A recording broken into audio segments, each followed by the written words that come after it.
All right, we are live. What's up, y'all? Thanks for joining in. Dog Talk Tuesdays. Let me get this shared out and get it going. Just a second. And there we go. So you guys make sure to hit like, make sure to subscribe, and make sure if you're on Facebook, share it out. I'm about to get a couple shares in. Give me just a second. XL Bully Bible, and let me see who's in here. Why is all this stuff filling up the screen? There we go. Yo, Solo Bullies, what's up, man? Tuxedo Pitbull, thank y'all for joining in. I see Casper in here. What's up, dude? Going pretty good for me, man. Let's see. Tuxedo said, Daryl, I voted for your pup yesterday. Very nice. And I thought the blue dog should have won. He was perfect. You know, that was close because I get why Danny and Raul voted for the other dog because he was more bully, more thick. I think I gave, and we're supposed to be looking at the dog right then and there.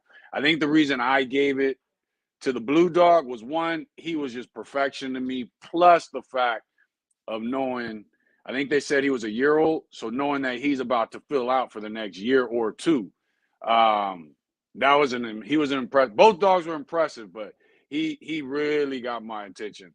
That's why Danny was talking so much shit because he knew I was gonna vote for that dog.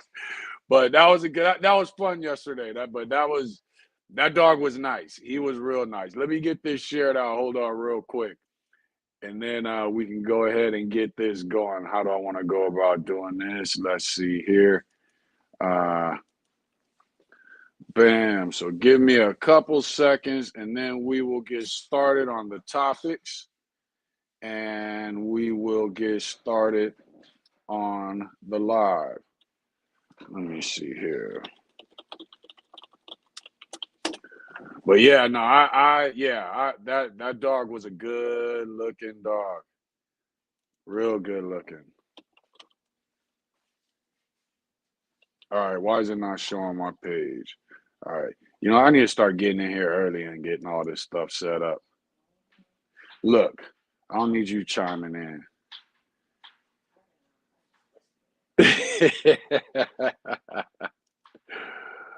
All right. And let's see here.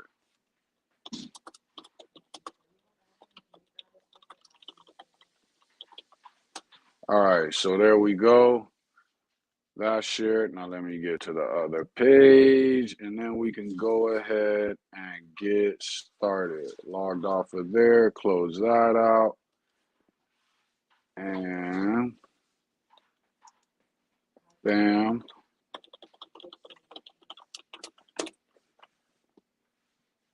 All right. We can do the rest as I'm talking. Hold on. Let me get to, oh, matter of fact, let's get to our topics. What are the topics? That's the first one we got to get to. So tonight's topics, as soon as they pull up, I should have looked more into that before I got started. Tonight's topics are breed type versus flaws versus written standard versus your vision and what should be your priority. Second topic from Billy Townsend, why is purpose important and how does a lack of purpose affect a breed? Third topic came from Davy Crockett, said, what 9 things you should know about the American Bully when purchasing? That was a good one. I noticed that earlier. And then the fourth topic was from Rico Liado Morin, which was, what's it mean when you have an all male / female or all male or all female litter like BGK, like BGK's last litter? Is that good, bad? What's the science behind it?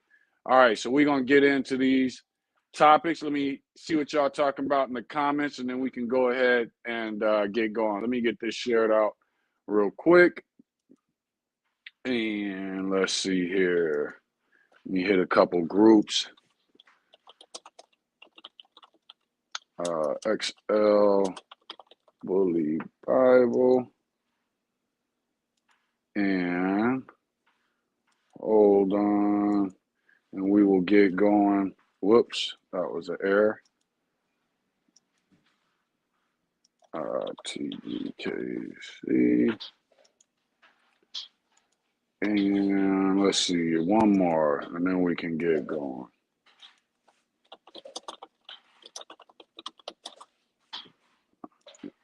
Actually, why is that not working?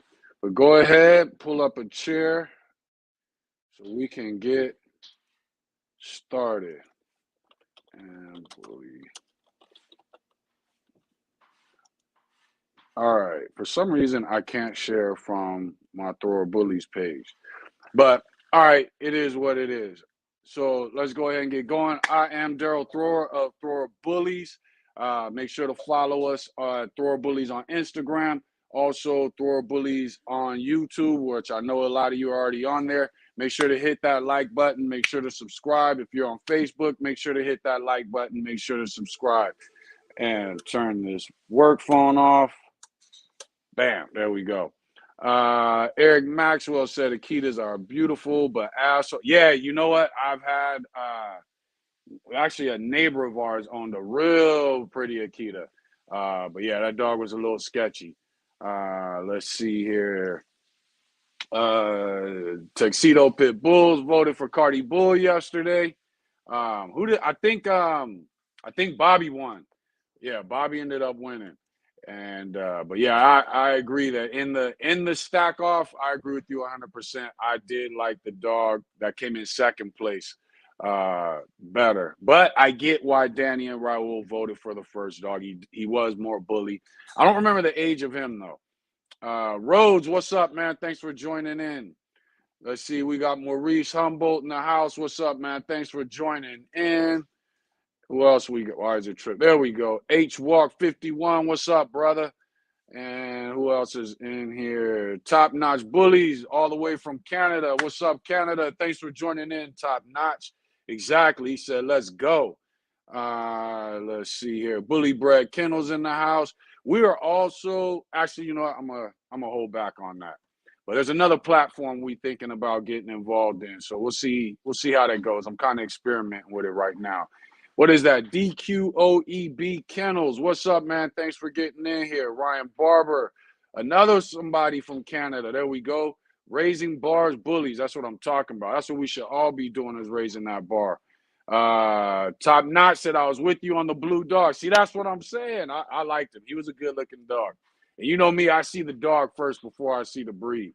And Tuxedo Pit Bulls said, yeah, he was a pup. I thought so. He was about a year old. He was young. Yeah, his coat was super shiny. And like I said, at first I thought he was kind of cowhawk, but then when he took him and he went up on that step, all of a sudden his legs straightened out. And then it was like all of a sudden I just ran, because when I'm critiquing the dog, I have a bunch of things going through my head and little things that I'm kind of looking for. And then the dog has different things that just make it flaws that make it stand out, and or make those flaws stand out. So when I was seeing him, it was like it was no checks on the things running through my head. And the first thing I saw was like, okay, he's a little cowhawk. Then all of a sudden he stepped up on that step, that cowhawkness went away. And then all of a sudden it was like the only thing I could say is he's not, he didn't have a lot of mass. You know what I mean? To me, he's bully, but because he's not an am staff, he's not a pit bull. You can see all that clearly, but he didn't have a lot of mass. So it was like, but then I had to leave that alone because he was only a year old. So he was a great looking dog. I can't wait. Hopefully, dude stays in contact with, either the platform that we all do with Raul, but I want to really see that dog in like another year. All right, John is in the house from Virginia. Shout out to the VA. And let's see, Solo is in here, also from Virginia. There we go. Let's see, Dom is in here. Had me rolling how Danny kept going. Danny's always going at me. Danny is always going at me and making Raul do that little X button. Yeah, Danny is always going at me. Danny's good people, though. Salute to Danny. If I'm not mistaken, he's got a show coming up. either this weekend, possibly the next weekend. But make sure you guys are definitely following Raul, of course, with QBN, following Bobby York. He's got a little machine thing he does that pulls a little I don't even know what you call it, pulls a lure around the yard, and his dogs run chasing it. I don't think he's gotten to the point where he's ready to sell them yet, but I think he's working on that. And then always make sure you following Danny of Second and None Bullies. Danny's a super good dude. He puts on a lot of shows. I think right now he's doing some that are sanctioned, if I'm not mistaken, with BRC. And but Danny puts on a lot of good shows from the East Coast to the South. I don't know if he's been all the way to the West yet, but make sure to keep your eye on Danny and his boy He-Man. Let's see, Ben, you got to change your name, bruh. Said Daryl, you ain't stacked Cardi Bull properly on the. You know what? When Raul sent us a video, he sent us a message, said, "Hey, I need you guys to stack your dog." I didn't really know what his plan was.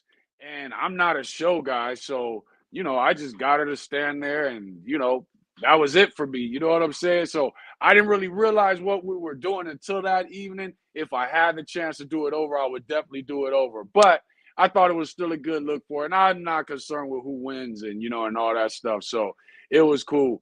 Let's see. Guns Blazing Bully said, "Hey, what up, Daryl? Looking forward to the topics this week. This is what's my highlight of bully knowledge." What's up, man? Appreciate that. We got Betsy Spirit Rider in the house. What's up? So let's go ahead and get through the topic. Y'all got a bunch of comments in here already. So let's go ahead and get to the topic. First topic. And it disappeared. Where'd it go? Hold on here. All right, first topic is, we can expand that, and let's go to the group to where the topics are. Give me just a second. All right, here we go. Here we almost go. Come on. All right, so first topic of the evening is, drum roll, there we go. What's it mean when you have an all male or female litter like BGK last litter? Is it good? Is it bad? What's the science behind it? That question came from Rico Lotto. I think I'm pronouncing that right. Morin the second. That was BGK's last year. I actually didn't know that. And I just talked to Andre a couple days ago, but I didn't know that. Anybody that doesn't know, BGK is Big Gemini Kennels. Andre Smith is the CEO and owner of Big Gemini Kennels. We have a live we did with me, him, Robert McCormick, a 4-series live. Make sure you guys check that out. It's somewhere deep on the Thrower Bullies YouTube page, where we talk about marketing and, taking pictures of your dogs, Instagram, YouTube. We talk about all that stuff. Those two brothers know a lot about it. So shout out to Andre. I didn't know he had an all male or all female litter, but here's the thing. The male decides the sex of the litter. The female decides, and this is all random, so it's not like he's making a decision. It's just that male is gonna, the sex of the litter comes from the male. Whether you're getting male pups, female pups, all male, all female, a few male, a few female, however it breaks down, the sexes come from the male. He's the one that delivers that Y chromosome to the litter to make it male, to make it a male, or he delivers that X chromosome to make it a female. The female is who decides the number of pups based off the eggs. So when it comes to his litter, Andre of BGK's litter being all male or all female, I have to hit him up and find out what it was. But whether it was all female or all male, it was decided by the male. Some males have a genetic disposition to deliver you more females or more males. Typically, if you get all females or all males, it is usually a small litter. So if you have another litter with that same female, that same male, and that same female behind that, which I always consider is like is one litter, you're just getting more genetic variation because now there's more pups. Always remember, one litter with 5 pups and a second litter with 5 pups is the same as one litter with 10 pups because you're using the same dogs. So basically, it was the male that decided that.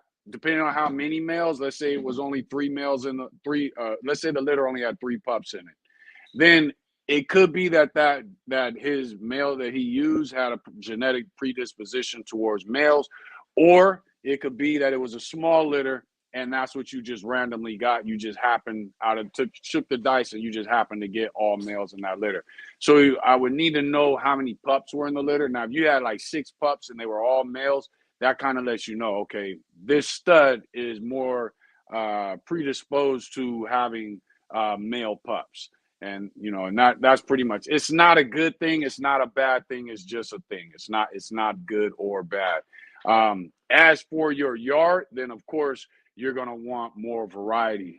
So you would kind of need to know how many pups were in that litter. So like I said, if it's 3 pups, 4 pups, could just be you shook the dice and hit the same thing every time. You start getting 6 or more pups and they're all male or all female, then you definitely know that this male is predisposed to having this gender when he has litters. So if you have 2 litters, and let's say you have 6 in the first litter, he has 6 in the second litter, different females or the same female, it doesn't matter. Then that's a total of 12 pups. If the majority of them are male, there's a good chance that you have a predisposition of him giving male. So we would need to know pretty much the number of pups that were in that litter to kind of be able to know whether it was just, took a gamble and he happened to get all one gender, or it was just, or is it a matter of he actually tends to throw that? And with that being said, before we get into the next topic, let's go ahead and check out what's going on in the comments. Bully Brad Kendall said, I think for bullies, everybody throughout everything but their vision. Shake my head. And that my vision fucked up the whole vision standard that was set. I agree. I think everybody did kind of, here we go. I agree. I think they were on the same page as far as I want a big head. I want bone. I want mass. But other than that, they weren't on the same page. And if you notice with the bully, the best thing about the bully when it comes to its appearance or about it as a breed is those things that transpire in pictures, which is typically a front shot. So you can tell when this breed got going, people were focused on what showed up in pictures.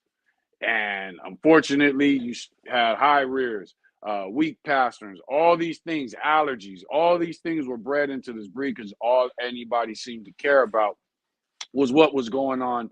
And I shouldn't say anybody, but most of them cared about was what was going on that would show up in that picture. When you listen to people like a Dave Wilson, you can name many others, John Easterly, Terrell Quincy, the list goes on. You could tell these are people who were focused on the dogs, but then at some point, Elite Edge and how Dave Wilson wanted that to transpire. You could tell they were all focused on making a better dog, taking this breed, making it a better dog. But then it just got out of whack. Things got into too many other hands. And, people were just focused on, what took place in what takes place in a picture and the perception of that. And so the back end of the dog got neglected. The immune system of the dog got neglected. The temperament got neglected. The ability of the dog got neglected. And here we are in 2022. It's our job to fix that because a lot of your favorite breeders, the people that a lot of people look up to, the so-called OGs in the bully game, a lot of them really ain't doing no more than any of the new breeders. They just got a bunch of dogs that they've been breeding for the last 10, 15, 20 years. So, we really as new breeders have to really watch that and learn dog before getting into this breed. But I agree with you 100%, Bully Brad Kennels. Let's see here. John Stevens said, okay, you in Huntington as far as like Huntington Beach, California? Because that means you're about, 20, 30 minutes away from me?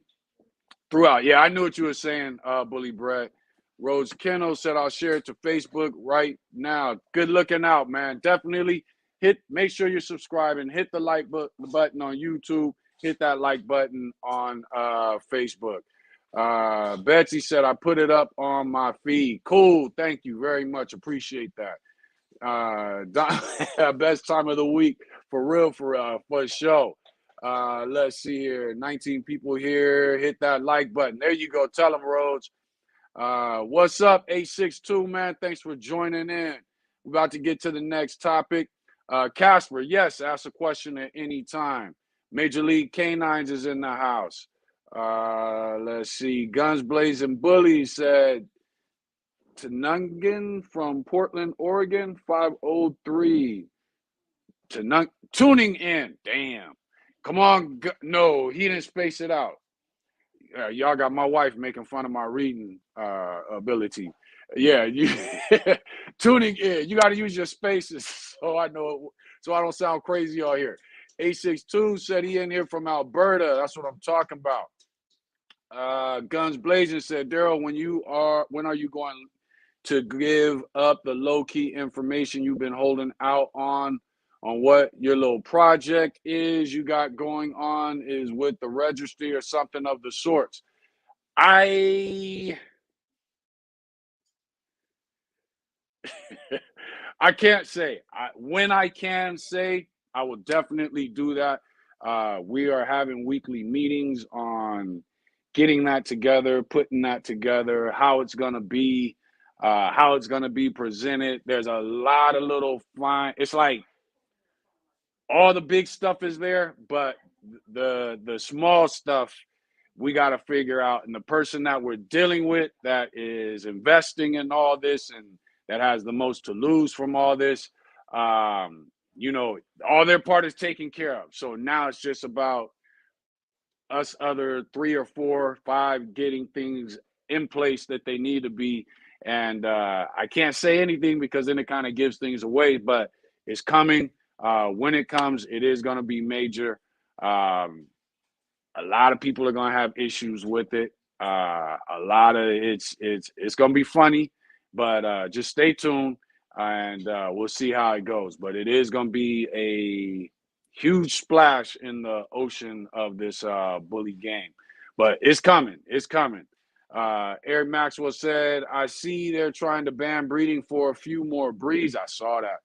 I knew the pug was going to be one, but they haven't said anything about these exotics that can't breed or function yet.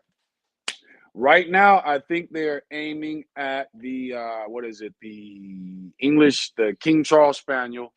The pug is getting hit hard. The English Bulldog is getting hit hard. I don't know about the Frenchie. I think the Frenchie fits into the class that they're looking at, or the types of dogs that they're looking at. I think the exotics haven't been truly affected by it or named by it because they don't know what they're really called when it starts to get to that level of legislation. But I do believe that the exotics are one of the main reasons for it. And that's why us as bully breeders need to really do our job in separating. You guys know I'm in the exotic community. I have a lot of friends in the exotic community. I've got a few favorite exotics that I like, but they tend to be, Robert McCormick, Devontae with the clean exotic movement. There's a bunch of other people that actually have good exotics that are just great specimens. I like some of what I see Chris Hodges doing. I like what I see June Williams doing. The problem comes, though, that some of the exotic breeders look at those guys and they say, oh, well, those aren't exotics. So that's something the exotic community is going to have to get together. You don't want your breed to be considered the worst version of the breed, and then the better version of the breed isn't looked at that way. And shout out to Devontae, because he's one of the people that started the clean exotic movement, backed it up. You've seen his dogs hitting the sleeve and everything, and these are exotics. So shout out to Devontae. Always give him his respect. And watching the way he went on his path really kind of inspired myself and my cousin to keep pushing the way we were pushing when it came to the XL and the American bully game. So shout out to Devontae and the clean exotic movement. I always got to salute that brother. He's a good dude too, aside from the dogs. But yeah, we're gonna see. So I don't know how that's gonna be. I do know it's something growing. It will start hitting here in America, probably through the vets first, and then we'll probably see some type of legislation hit. Let's see. Northern Edge Bullies, D-Line Canada. What's up, man? Thanks for joining in. Shout out to D-Line, Terrell Quincy, and that whole movement. BMK Bully Mob Kendall said, what up, brother? Coming in from San Antonio, Texas. Question. We have 5-week-old puppies. They get their first set of shots next week.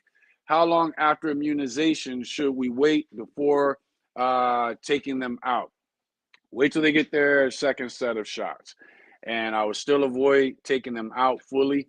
I try to hold back till pups have reached 8 weeks old. Once they reach 8 weeks old, then I am still very strict on where they go and how they go. What I would suggest is at that point, you got wipes that you can use, especially with COVID and all that stuff going on that kill germs. I would start getting them out, in the car, in the shopping cart. You go into PetSmart, wipe down that cart real good. Even have a blanket that you lay over it. Let the pup sit in there. And that way you can start seeing people and things like that. People petting your dog, they could have been touching something that's got something. I don't worry about parvo and things like that, only because I know how to get rid of it and understand the process with it. I would still try to avoid those things. You can't, when it comes to your pups, dogs you're training for protection, things like that. You remember, socialization isn't about my dog interacting with you. It's about my dog ignoring you.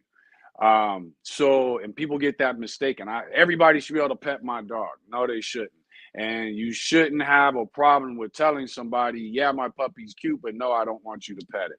And then just keep on pushing with your cart. People get offended. They'll make little comments. Fuck them. You just got to do what you do because it's your dog and you want to shape and mold your dog how it is you want it to be. Once you hit that 3-month level, 4 months, then that's when you can start letting people pet him, let him get his paws on the ground and things like that. But I would definitely try to get the pup out there. Just look at it as you're just taking it all in steps. You know what I mean? So right around 4 months is when I really open the door for pups, letting them run in the grass with the other dogs, things like that. Or other dogs that may not be of our dogs. I try to hold back on that as much as I possibly can in between that 2 months or 8-week-old and 12-week-old period. Let those shots get in, really settle in, and you should be good from there. And then at that point, start getting them out, start socializing them with the understanding that socialization does not mean that my dog is playing with you or that you're petting my dog. It means that my dog sees you, you see it, and we keep it pushing. That's all it means. That your dog needs to learn to ignore things. And sometimes you got to teach people to ignore your dog. So don't get caught up in everybody's dog has to be sniffing your dog or trying to play with your dog. Just keep it pushing. Let's see here. One more thing on that.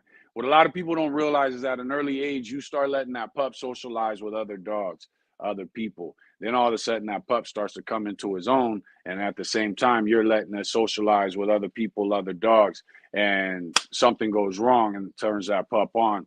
I always say the best thing to do is hold back, and you don't need it. He doesn't need to interact with everybody.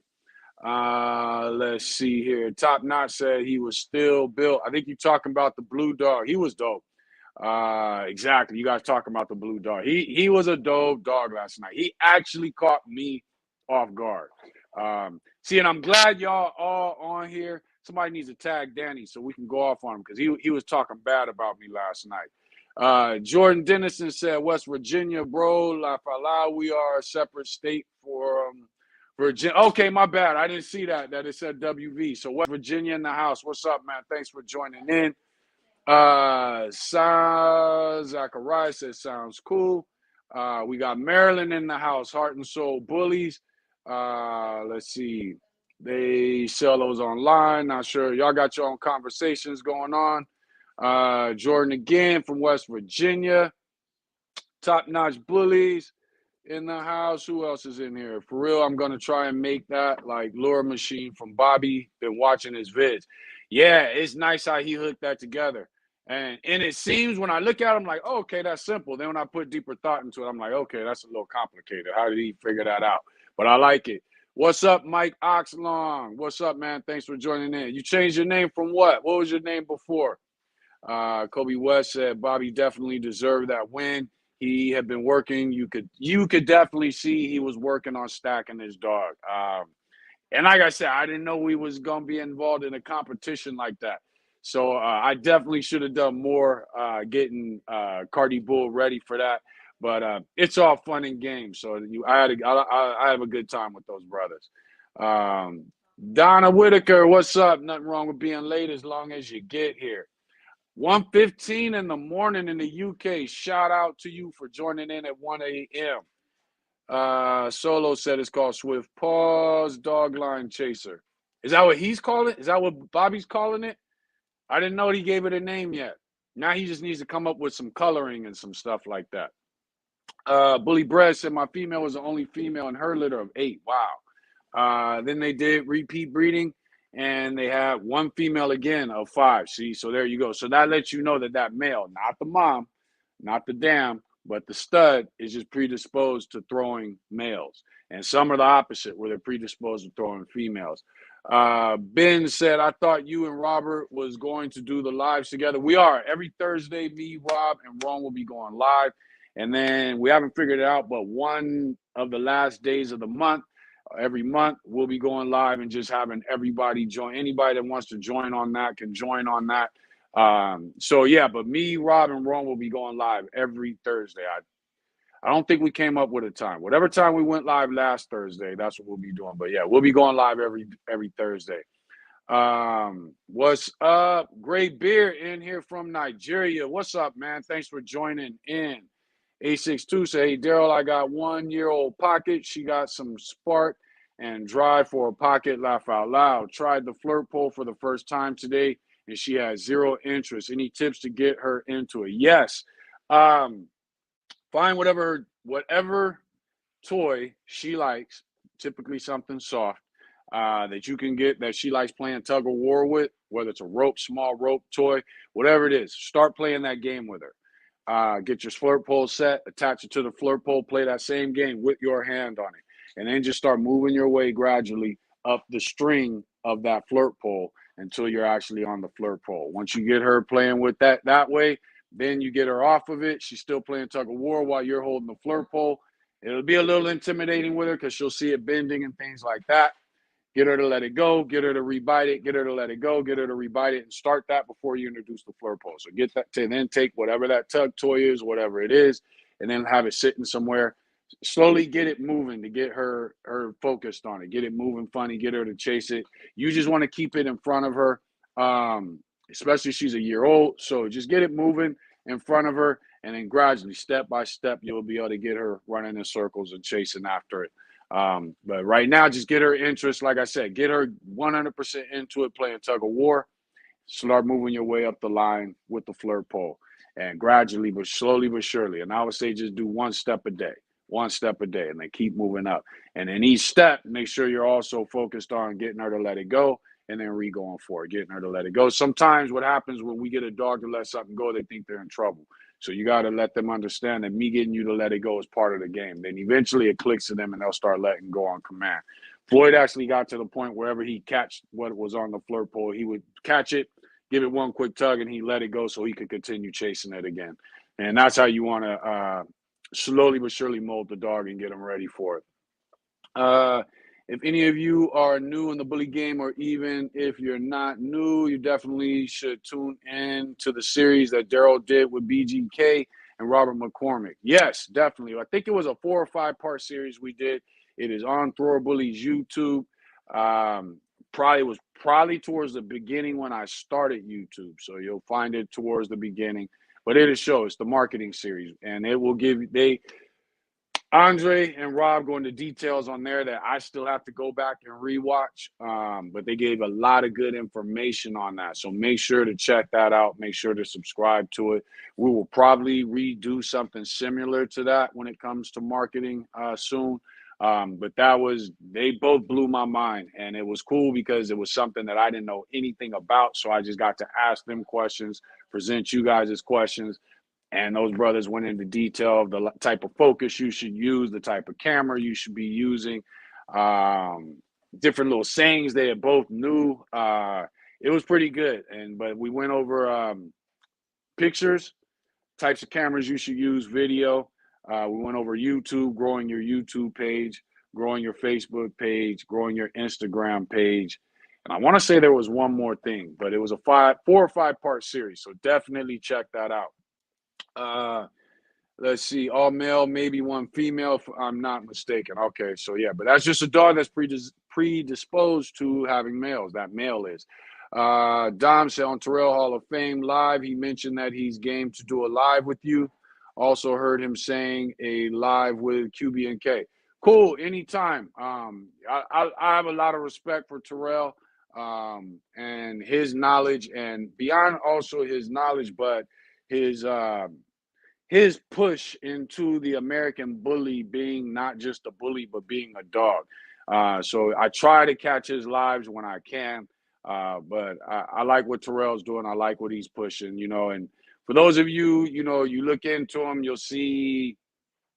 Here's my thing. When you get online, don't get caught in what people are saying about people.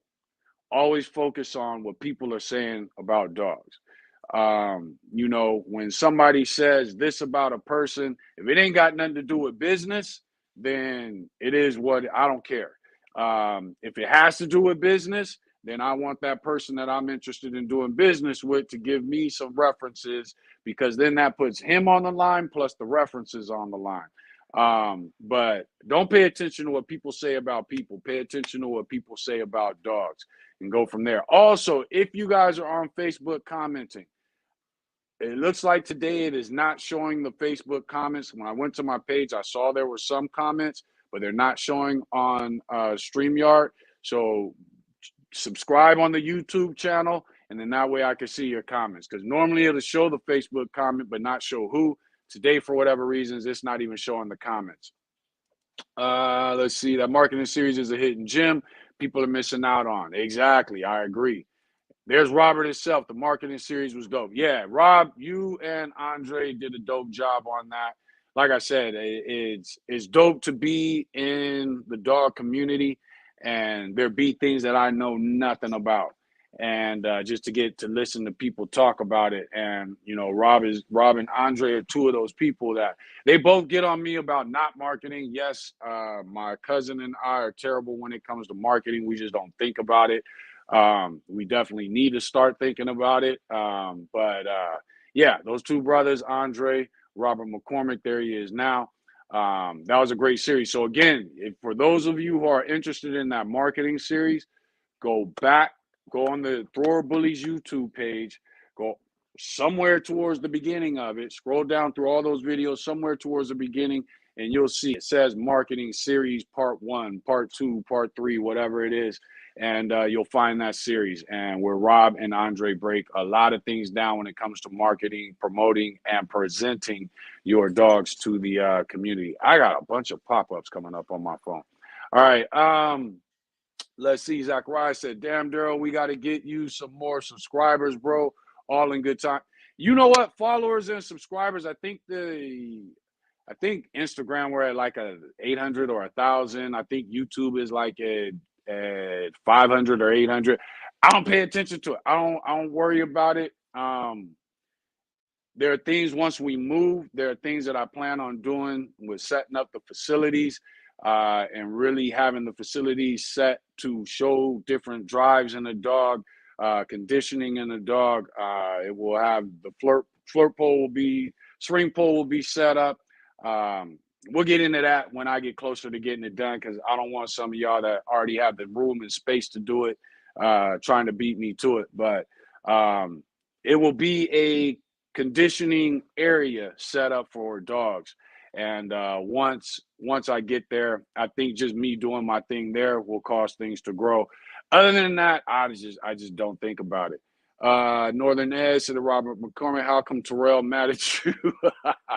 Everybody's mad at Rob. That's just part of being in the bully game. Is first you got to get mad at Rob. Rob has done something find something that Rob does that you don't like and get mad at him. That's just part of being Rob. Let's see. Slayer the Pitch said, free knowledge like always. Thanks, Mr. Thor. No problem. Let's go ahead and yes, definitely. Northern Ed says, smash that like button. Yeah, everybody hit that like button. Share it out. let's go ahead and get to the next topic. Next topic. What 9 things you should know about the American Bully when purchasing? All right, so when that question was presented to me, or presented in the poll, and for you guys, just so you know, in the Giant XL American Bully, the Giant XL American Bully Breed 2.0 group, since they shut down our last group, excuse me, in that group, every Tuesday morning, and I'll probably start putting it every Monday, I will post a poll, and whatever topics you guys want to generate from that poll, you put them in that poll, and then I make sure that becomes one of the topics. Other than that, of course, you can bring them up, during the live. Over the next few weeks, we're going to start focusing more on the topics in the poll, so that way the lives are a little bit shorter and easier to watch for those who missed them. And so those of you who have questions in the comments, we're going to have to put those off for the next week. You're going to have to start getting them in the poll. We're not doing that yet, so don't worry. But probably next month, we will start focusing, so March, we will start only focusing the lives on the topics that are presented in the poll. And that way we can get through the topics quicker. And people can kind of focus more on their comments during the live, being focused on the actual topics, because they'll be able to actually see them. But let's see here. Hold on. All right. So what 9 things you should know about the American Bully when purchasing? So when it comes to the American Bully, and I took the question as coming into a breeding. So the first thing that I would say is remembering that this breed is a dog. One of the most ignorant things I ever heard when I first got into this community was that these dogs don't need to have drive. You know dogs, but you don't know bullies. What were some of the other stupid shit people used to say? Some of them still say it now. But it's just a lot of dumb things. My dog has good temperament because, it just chills. That's a factor of laziness or stupidity. That has nothing to do with temperament. So when it comes to this breed, people forget that this breed is a dog. It is not its own created species. And the closer you stay to what governs, because no matter what you do, the breed is governed by the species. Yeah, you have a written standard, and you have breed type. You have a written standard over here. You have breed type over here. But what rises above all that is the species. There are just things that Mother Nature is not going to let you have. So when man said, I want, and we've spoken about this before, when man said, I want the fastest dog on the planet, he created the Greyhound. And Mother Nature said, okay, cool, I'm going to give you that. But every now and then, it's going to break its leg. It's going to have thinner bone in order to achieve what it is you want it to achieve. Every now and then, it's going to hit that speed and get so far from you that you can't stop it. It's going to overheat and it's going to die.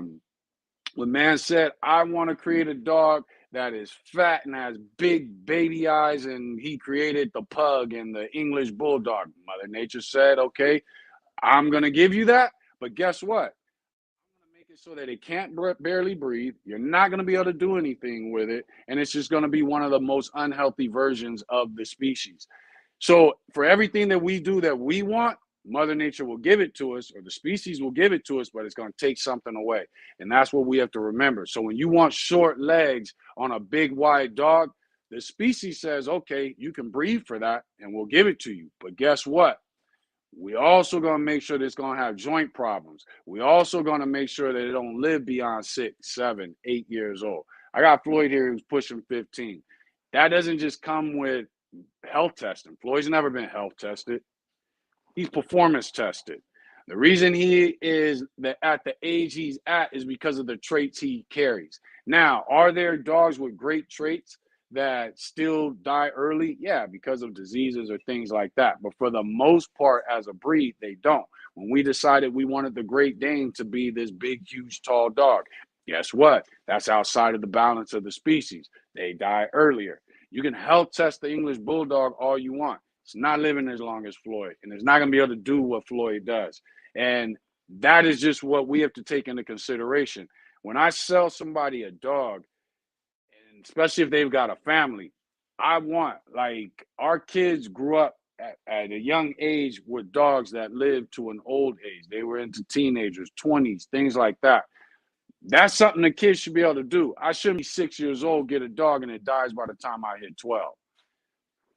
If that's what you're creating on your yard and you're satisfied with, you got the option to breed away from it. If that's what you're creating on your yard and that's what's happening and you're satisfied with that, I've even had people say, well, 6 years old, that's good enough.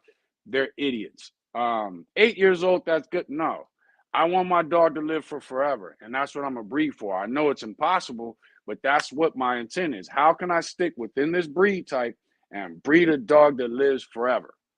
And the two have to balance them. I know that it's not going to live for forever, but I at least want people who get a dog from me to experience the same things that I experienced, that my kids experience. Their kids should be able to experience the same thing. They are going to go at some time, but 10 years, that's not, you know what I mean? That's not a great thing. 10 years is cool, but when you start dying before 10 and it becomes a norm within the breed, that's a problem. 8 years, we got in the American bully community, we have dogs that are looked at as like the greatest dogs, legends in the community. Some of them have died while they were breeding. Some of them have died almost died in the show ring. Some of them have died, are considered some of the best dogs. They died at 6. At that point, nobody should have been breeding to them. Why would you breed to a dog that dies at 5 or 6? Makes no sense. And then we think it's cute, all those people that know how to do graphic designing and everything, and they start putting wings on the dogs and all that stuff. That ain't cute. That dog, let them live to 10, 15 years old. Then let's give them wings. If they die at 6, they didn't earn your time on the computer drawing wings for them and all that stuff. That's crazy. But we're a community that is extremely uneducated and has low standards when it comes for dogs, because we all about that front picture. So what people really need to focus on is remembering that this breed is a dog, and from the pocket to especially the classic, the standard, the XL, they should be capable of doing some of the things that dogs their size can do, living the life that dogs their size can live, and living the same amount of times that dogs their size live. For those things that, if Cardi Bull can't do something that another dog can do, then guess what? She's going to be able to almost do it, but then she's going to have something that dog can't do. I'm not going to breed for a lesser dog just because of the breed that it is. And we have to get out of that. So remember, the best dog in a breed makes a great dog. And so we have to remember that this breed is a dog. Second thing, the breed comes with species flaws that need to be fixed before anything else. Again, people bred this breed based off of what they look like in a Polaroid picture. So there's other issues going on that aren't supposed to be there. Forget about breed flaws. They're not supposed to be there for the species. Those things need to be fixed. I saw a post the other day where the person was talking about, if I have one flaw, what's more important, fixing that one flaw or maintaining breed type? My thing is, you've already bought the breed, so fix the flaw and then get into whatever the preference of the breed type is this year. So when you have to get rid of the flaws. That has to be your focus. If you're losing, and the other thing the bully community has to get out of, quit thinking that mass is breed type. That's not breed type. If mass is breed type, then we don't have a breed. Because the English Bulldog, it don't matter whether he's skinny or big, we know it's an English Bulldog. Breed type is just what separates a breed from other breeds. Whether a Rottweiler's fat, thick, muscular, skinny, or malnourished, we know it's a Rottweiler. 90% of the breeds that are on this planet, when they've been starving and we see them on the news and they got flies flying around them, we look at them, we still know what breed it is because it's got breed type. So quit. If all that separates this breed from other breeds is mass and bone, then we don't have a breed. We're playing some silly game. So we need to get to the point that this breed has a true breed type. Breed type consists of 3 things: the look, the temperament, and the ability of the dog. So when it comes to this breed, unfortunately, again, they have species flaws that we need to get rid of. cowhawk, stiff stifles, high rear, sway back, roach back, weak pasterns, splayed toes. Some of them are having underbites. There's just a lot of things that don't even have anything to do. They're just species issues. So remember that when you get into this breed, a lot of these dogs have species flaws. We need to start eliminating those species flaws. The other thing everybody talks about, we don't have no consistency within this breed. If you start focusing on form follows function, function follows purpose, purpose follows the breeder. If you start focusing on the ability of the dog and the temperament of the dog, the look will gradually start flowing with it. If you start focusing on getting rid of flaws, the look will start gradually going with it. But when you think it's cool to have a high rear, guess what you're going to get? Mixtures of those breeds that cause the high rear. When you have splayed toes and you're thinking that's okay, guess what you're going to get? Mixtures of those breeds that have splayed toes. Every one of these flaws in this breed came from other breeds. It's only 30 years old, 20 to 30, 30 years old. So therefore, all these flaws in this breed came from other dogs within a breed or are flaws that were abundant in that breed itself. So when you're not fixing them, you're enabling all those looks and different varieties to come, and therefore we have species, we have lack of consistency. So we will focus on temperament, ability, and getting rid of flaws. The true breed type, and not this year's preference, but the true breed type will start to shape itself. But if you keep playing this game for looks, you're not going to get consistency from the show ring all the way to Facebook and wherever else it decides to go. So that's my second thing. The breed comes with species flaws that need to be fixed before anything else. Third thing I would say, what was it, 9 of them? So the third thing I would say is ABKC and UKC are equally important. Don't let people knock one or the other. UKC people say ABKC is just breeding for extremes and wants fat bulldogs. ABKC says UKC people are just trying to recreate another pit bull. All of them are full of shit. The truth is, who cares what the registry is doing? Their job is one thing and one thing only, to be you as a breeder's secretary. Keep track of your paperwork. That's it. Their second job, which is not priority to the first one, is to put on shows so that they can give awards to the dogs that they feel represent the breeds that they register the best.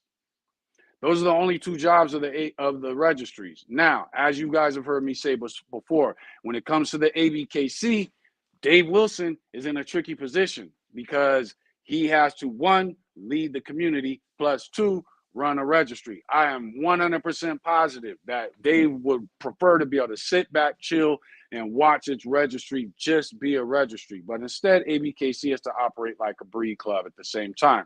Also, as I've spoken before, UKC is not going to do anything further with this breed until we have a registered breed club. I mean, a national breed club. They're having a hard time getting that together. Breeds that get with the UKC are supposed to have that. We strong-armed our way into the UKC by paper hanging our dogs as American pit bulls. So in order to separate us, they gave us our space, but they said, we're not making any other decisions. You guys can show, here you go. But we're not getting involved in any other way until you have a national breed club. That way, we as a registry don't have to make decisions. All we got to do is give the awards that your national breed club says we give. That's how it's supposed to be done, because guess what? They got 200 other breeds to deal with. So when people say the UKC doesn't give a damn about the American bully, those people have probably been banned from the UKC for paper hanging, or they're just religiously loyal to some other kennel. And there's no reason for anybody in this game to be religiously loyal to anything. What you should be focused on is the breed type, and the dogs in your yard, and how to get them on the right direction. That's it. So when it comes to this breed, ABKC, major influencer. UKC, they've been here for 200, no, how long? I think UKC is like 100 years old. So everybody that knocks UKC, I knew one dude that used to say ABKC is the pros and UKC is the D League. No, you're an idiot. UKC doesn't compete with ABKC. UKC dogs compete with UKC dogs. Also, in the UKC standard, they want a dog that is able to perform. ABKC doesn't have anything about ability in its standard. So they're not doing anything. This ain't like the NFL and then everybody else is something else. This is Pop Warner in one city and Pop Warner in the other city. That's it. There is no NFL in this shit. So those are the two major breeds, or major kennel clubs in our breed, and everybody who's breeding this breed should be involved with them, unless you have been banned from them for acting a fool at a show or for paper hanging. And when people are against one, whether it's ABKC or UKC, go on their breed website, look up their name, and chance more than likely they are banned from even participating in that registry's events. So never take somebody seriously about what they don't do when it's not something they can't do. I can't jump over a 10-foot wall. So it looks stupid for me to clown everybody that can. Start paying attention to how people talk in this community. TBKC, owned by Terrell Quincy. I like what I see them doing.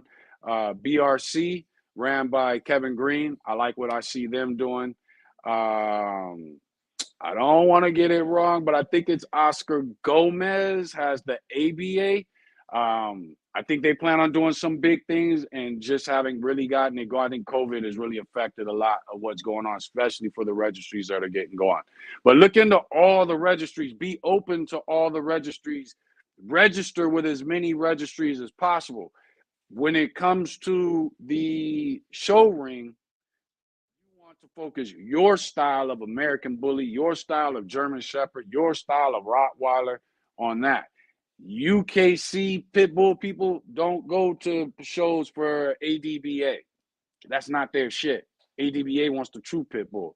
UKC Pitbull people have the American AKC American Staffordshire look.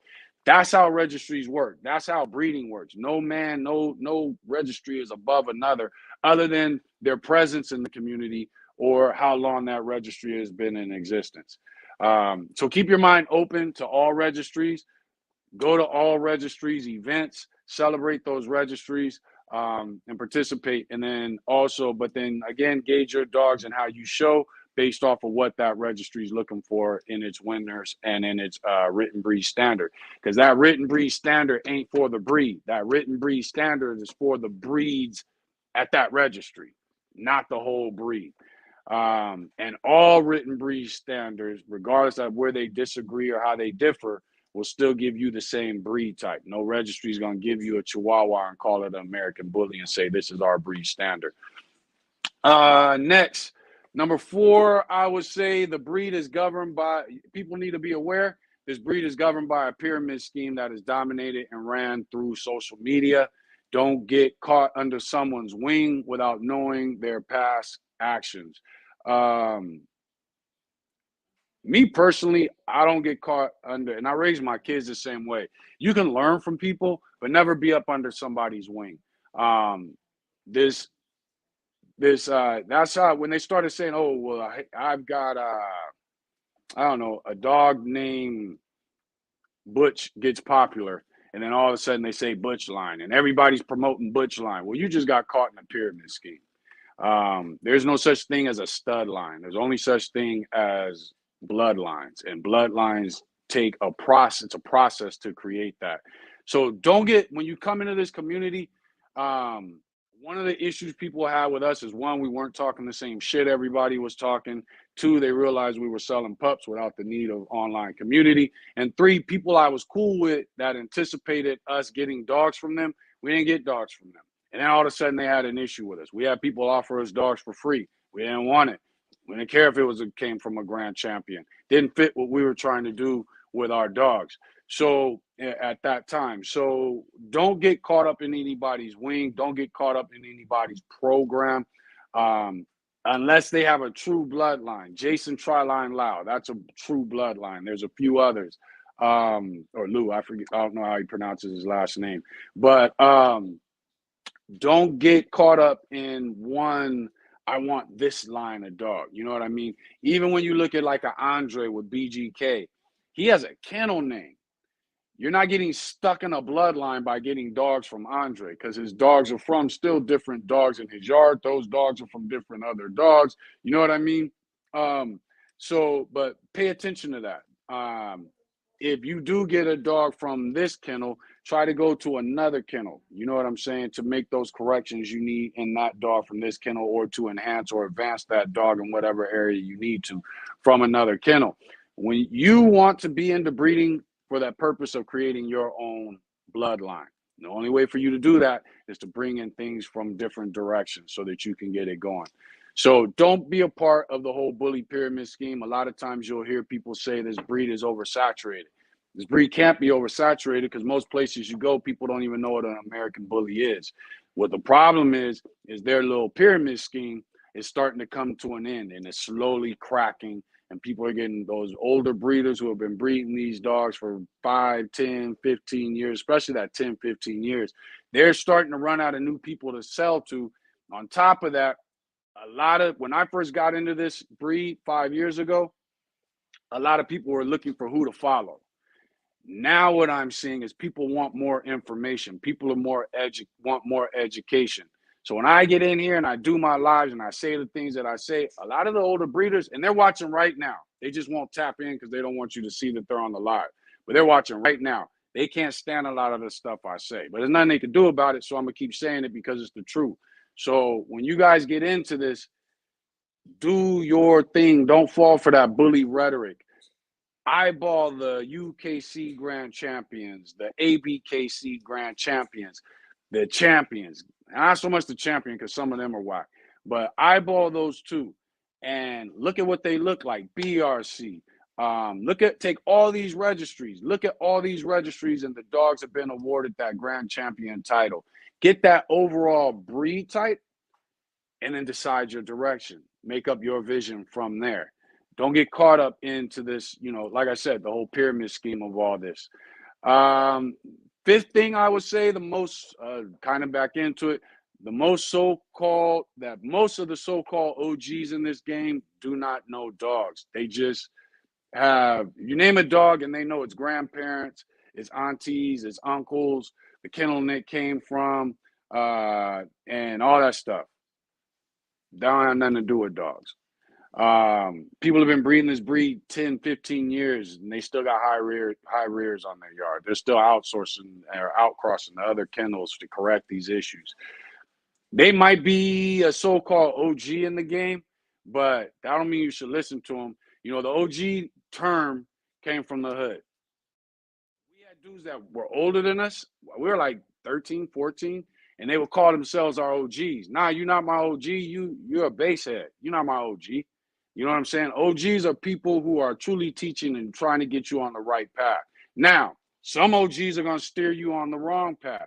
But whatever they're doing right or wrong, you can respect them for how they do their wrong or how they do their right.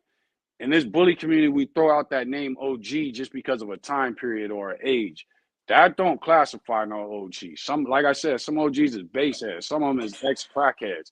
That don't make you no OG. And it's the same thing with this bully community. Some of these so-called OGs in the bully community are of the same value. Their yards are not getting any better. They got the same dogs on their yard that new breeders got in their yard. So don't get caught up when people talk about, oh, well, he's an OG in the game. Listen to him. Nah, don't do that. Listen to people that make sense.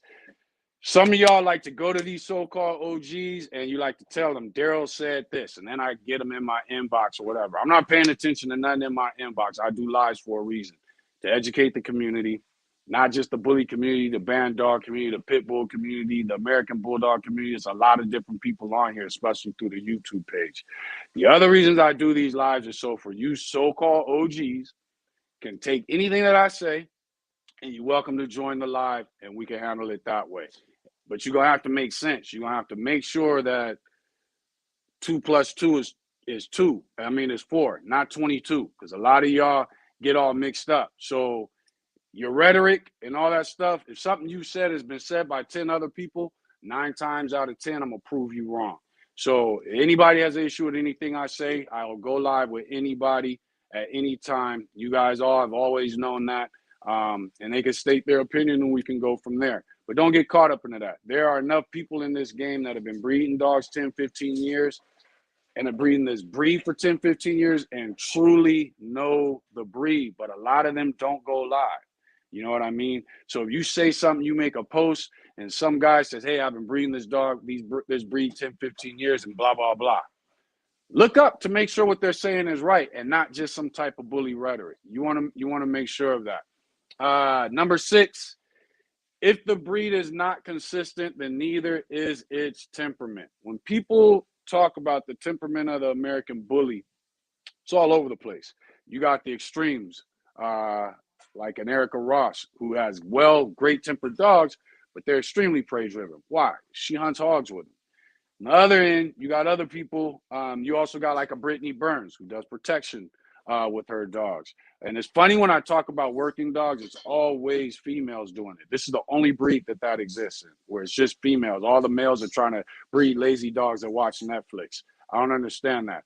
Brian Ward's another one. Driven dogs. He's got a dog that won the Iron Dog competition, a bully that won the Iron Dog competition. And then you have the other spectrum, dogs that aren't protective. When it comes to this breed, temperament was not a focus.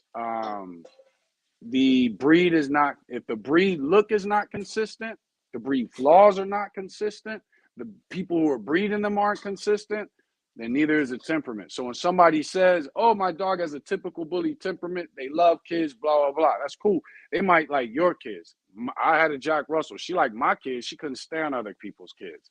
So that doesn't mean anything. Make sure that when you're talking to people and you're looking to get a dog from them for your program and you're asking them about their temperament, things like that, the look of the dog, ask them in detail. Ask them, what are the negatives about your dog when it comes to its flaws? And the breeder should be able to tell you, no dog is perfect. What are the negatives about your dogs when it comes to their temperament? They should be able to tell you, because there's not consistency here yet. The 7th thing I would say is there's a classic class for the standard. I understand why I'm saying it the way I'm saying it. But there's a classic class for the standard. But there's not a classic class for the XL and for the pocket. The funny thing about that is there's a classic class for every breed out there. There is no breed that doesn't have a classic class style dog. Get what I'm saying? So when it comes to this breed, if your dog is leaner than what everybody's pushing for, there's nothing wrong with that at all. Don't get caught up in the whole Facebook pushing for mass thing. What I always say is, why do we have a class? Why do you knock a lean pocket and a lean XL, but then when it comes to the standard, we have a classic class? Makes no sense to have a class that's the same height. The standard and the classic are 17 to 20 inches. Now, I believe one of the reasons that the ABKC did that was to keep that dog there, one, for the breeders that everybody's homies with, that breed the classic class, but also it gives everybody something to look at to not get too extreme. But yet at the same time, hush, Floyd, go lay down. But at the same time, you see the breed getting more extreme. And unfortunately, the classic class is what the standard class used to be when you start looking at a lot of these dogs and the way people are labeling them. So don't let somebody knock you because you have a lean XL. You just want to make sure you got the breed type of the breed and that you have XLs that look the way you want. But you should be able to get to a point where you have more substance than the average dog your XL's height. That is the breed type of the breed. Of course, with a couple of other variables. But don't always remember that there's no reason the standard can have the classic class or classic style dog, but the XL can't and the pocket can't. You know what I'm saying? That's what keeps a breed healthy. You know what I'm saying? So just think about that when you get into this breed and you're looking for the direction that it should go. The 8th thing I would say, what did you say? 9 things? The 8th thing that I would say is get as much info on the dogs and the pedigree of your dog that you're looking to purchase as possible. And there's only 3 things you have to worry about with dogs: temperament, structure, or temperament, look, ability. Structure falls into the temperament. Into the look, or the appearance. When you talk to a breeder, you want to know what the temperament is of those dogs. When they tell you what the temperament is, ask them, is that what you breed for? And they say, yeah, cool. Okay, then what drives do you manipulate to achieve that? When it comes to the structure, you want to know the structure. Make sure that breeder shows you front pics, rear pics. side pics so that you can look at the structure of the dog. ABKC gave out the illustration of the dog. They gave a breakdown on what it should be, why it should be that way. Has a little more mass than what I prefer, especially on an XL or even a standard. But the overall structure of the dog, the conformation of the dog is there. And you should be able to look at that to decide and ask those questions to the breeders that you go to. Also, the last thing is ability. When you're talking to these breeders, ask them, what is your dog capable of? What is your dog? You know, my dog can jump 5-foot walls. My dog loves chasing the flirt pole to chase it for forever. My dog loves the spring pole. My dog is protective. What abilities and capabilities does your dog have? You want to know those three things because temperament and structure are very much a factor in what the ability of a dog is. And it'll also give you a way of knowing whether that person's bullshitting you. But you want to do that and you want to get as much information in those three categories, temperament, ability, and look or appearance or structure, as you can on each of the dogs in the pedigree. Now, we've discussed it before with the black hole theory and how X and Y chromosomes work. So if I'm looking at a dog, if I'm looking at getting a male, I really, really, really want to know his mom's side, because that's where most of his genetics are coming from. If I'm looking at getting a female, I really, really, really want to know the mom and the dad side, because now you're getting 50-50 genetic information from both sides. So pay attention to that when you're looking at getting into these dogs and their pedigree, and just go back as far as you can. Talk as many people as you can about each dog. Google the dog. What kennel did it come from? Call that kennel. I'm talking about, especially you got the mom, the parents, grandparents, grandparents, and great-great-grandparents. If you can get as much information on those 4 generations and the dogs that fit in those 4 generations as possible, you can't lose. You know what I mean? And you'll know what to expect and how to plan out your breedings. And then the ninth and last thing is, if the breeder you turn to has been breeding this breed for 10 plus years and still has species flaws, walk away. That is one of the biggest problems in this breed, is people are considered OGs in the game or knowledgeable in the game. They know all the bloodlines of the breed. What bloodlines? This breed don't have no damn bloodlines. There's hardly any. There's only a few. So what do you mean all of them? And then they start naming kennels. That's not a bloodline. That's a kennel. So pay attention to, breeders that have been breeding this breed for 10 plus years and still have species flaws. Cowhawk kind of comes with a lot of the dogs that we use to make this breed. But when you're talking about high rears, sway backs, weak pasterns, and this person's been doing this breed for 10 years, that means they're not even paying attention to what they're doing. You know what I'm saying? And don't get me wrong, some flaws are harder to breed out. But what that's letting you know is this person hasn't been paying attention to what they're doing. Walk away. And that would be my mark. If you find somebody, how long you been breeding this breed? 7 years? Okay. 5 years? Okay. They may have bought dogs that they think have a great temperament. Now they're working on getting rid of those flaws and things like that. They may have bought dogs that they felt had no flaw issues, but now they're working on temperament and things like that. When it comes to these breeders and they have flaw issues, temperament issues, things like that, a lot of breeders will say, oh, well, my dogs they're hot. That's just how I breed. You don't know how to get rid of it, is what it is. That's the problem. You don't know how to get rid of it. And in 10 years, you should have figured that out. So I would make 10 years your mark. If their dogs aren't close to perfect and they've been breeding this breed for 10 years, there's a problem. There's a huge, huge problem. Walk away. And those would be the 9 things that I would say for the question of what 9 things you should know about the American Bully when purchasing. There's 70 of you in here right now. Make sure to hit that like button and let me jump on the comments and see what's going on before we hit the next topic, which is, why is purpose important and how does a lack of purpose affect a breed? As far as the comments go, we got Kobe in here, said, well said, is definitely a Photoshop craze. Now, yeah, it is crazy too. And I'm not even used to picking that stuff apart. And I can't think of the girl's name. I want to say her name is Bria. She calls out and spots Photoshop stuff so quick and easy. I'll even be like, that's not Photoshop. And then she'll kind of circle a little thing. And it's like, oh, shit, she's right. So definitely pay attention to that. Robert said, Northern, what you mean? He's talking about. Let's see here. Let's see. Northern said, don't tap it, smash it. Yeah, hit that like button. Let's see. Pitbull Bell said, hey, y'all, what's up? Thanks for joining in, Belinda. Rose said, it's 46 people watching. Hit that like button. It's free. Exactly. G Money Bags said, what's up? What's up, man? Thanks for joining in.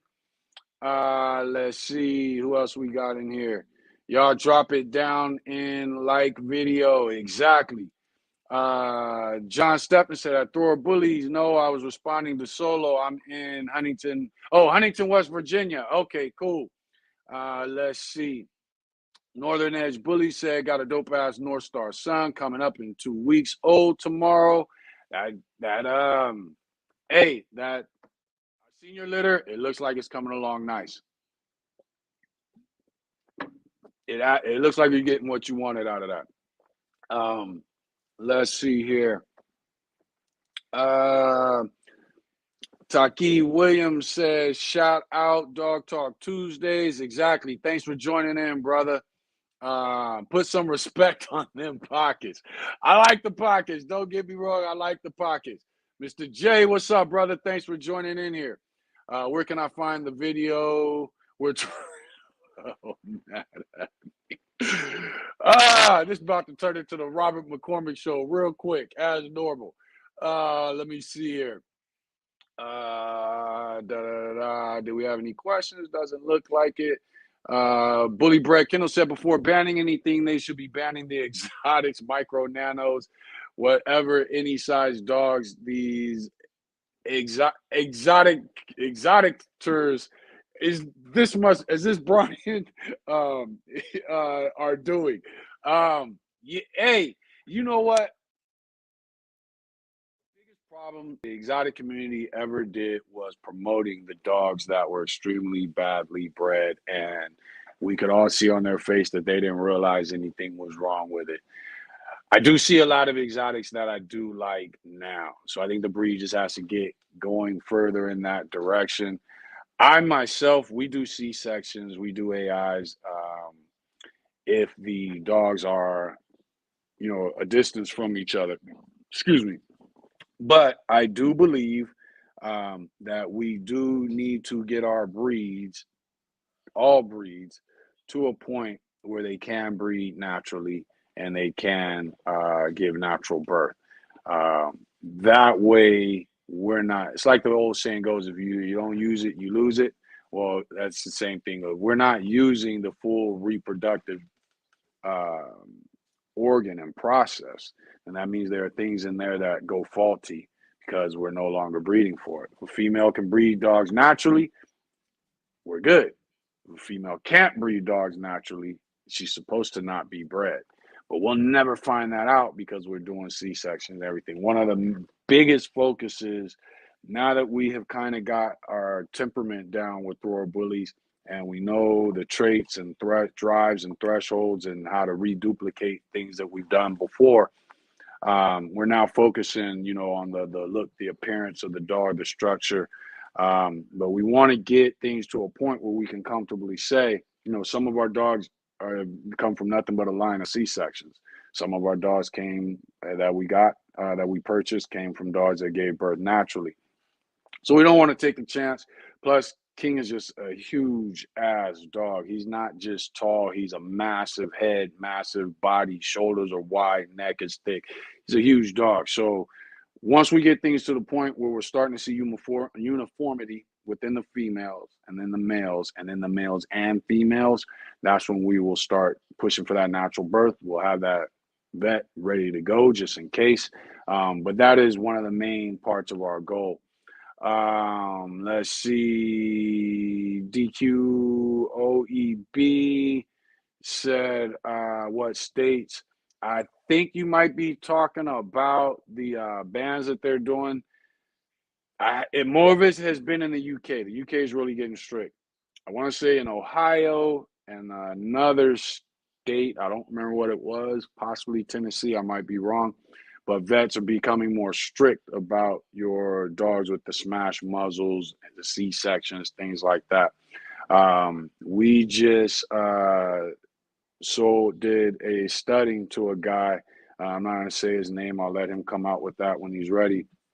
But the vet that we sold semen to him, and he just did the breeding from King of Diamonds, and in order for him to get the vet to to do the AI or C-section, whatever it was he did, and to do the not the AI or surgical, they won't do it until they've X-rayed your dog and all that other stuff.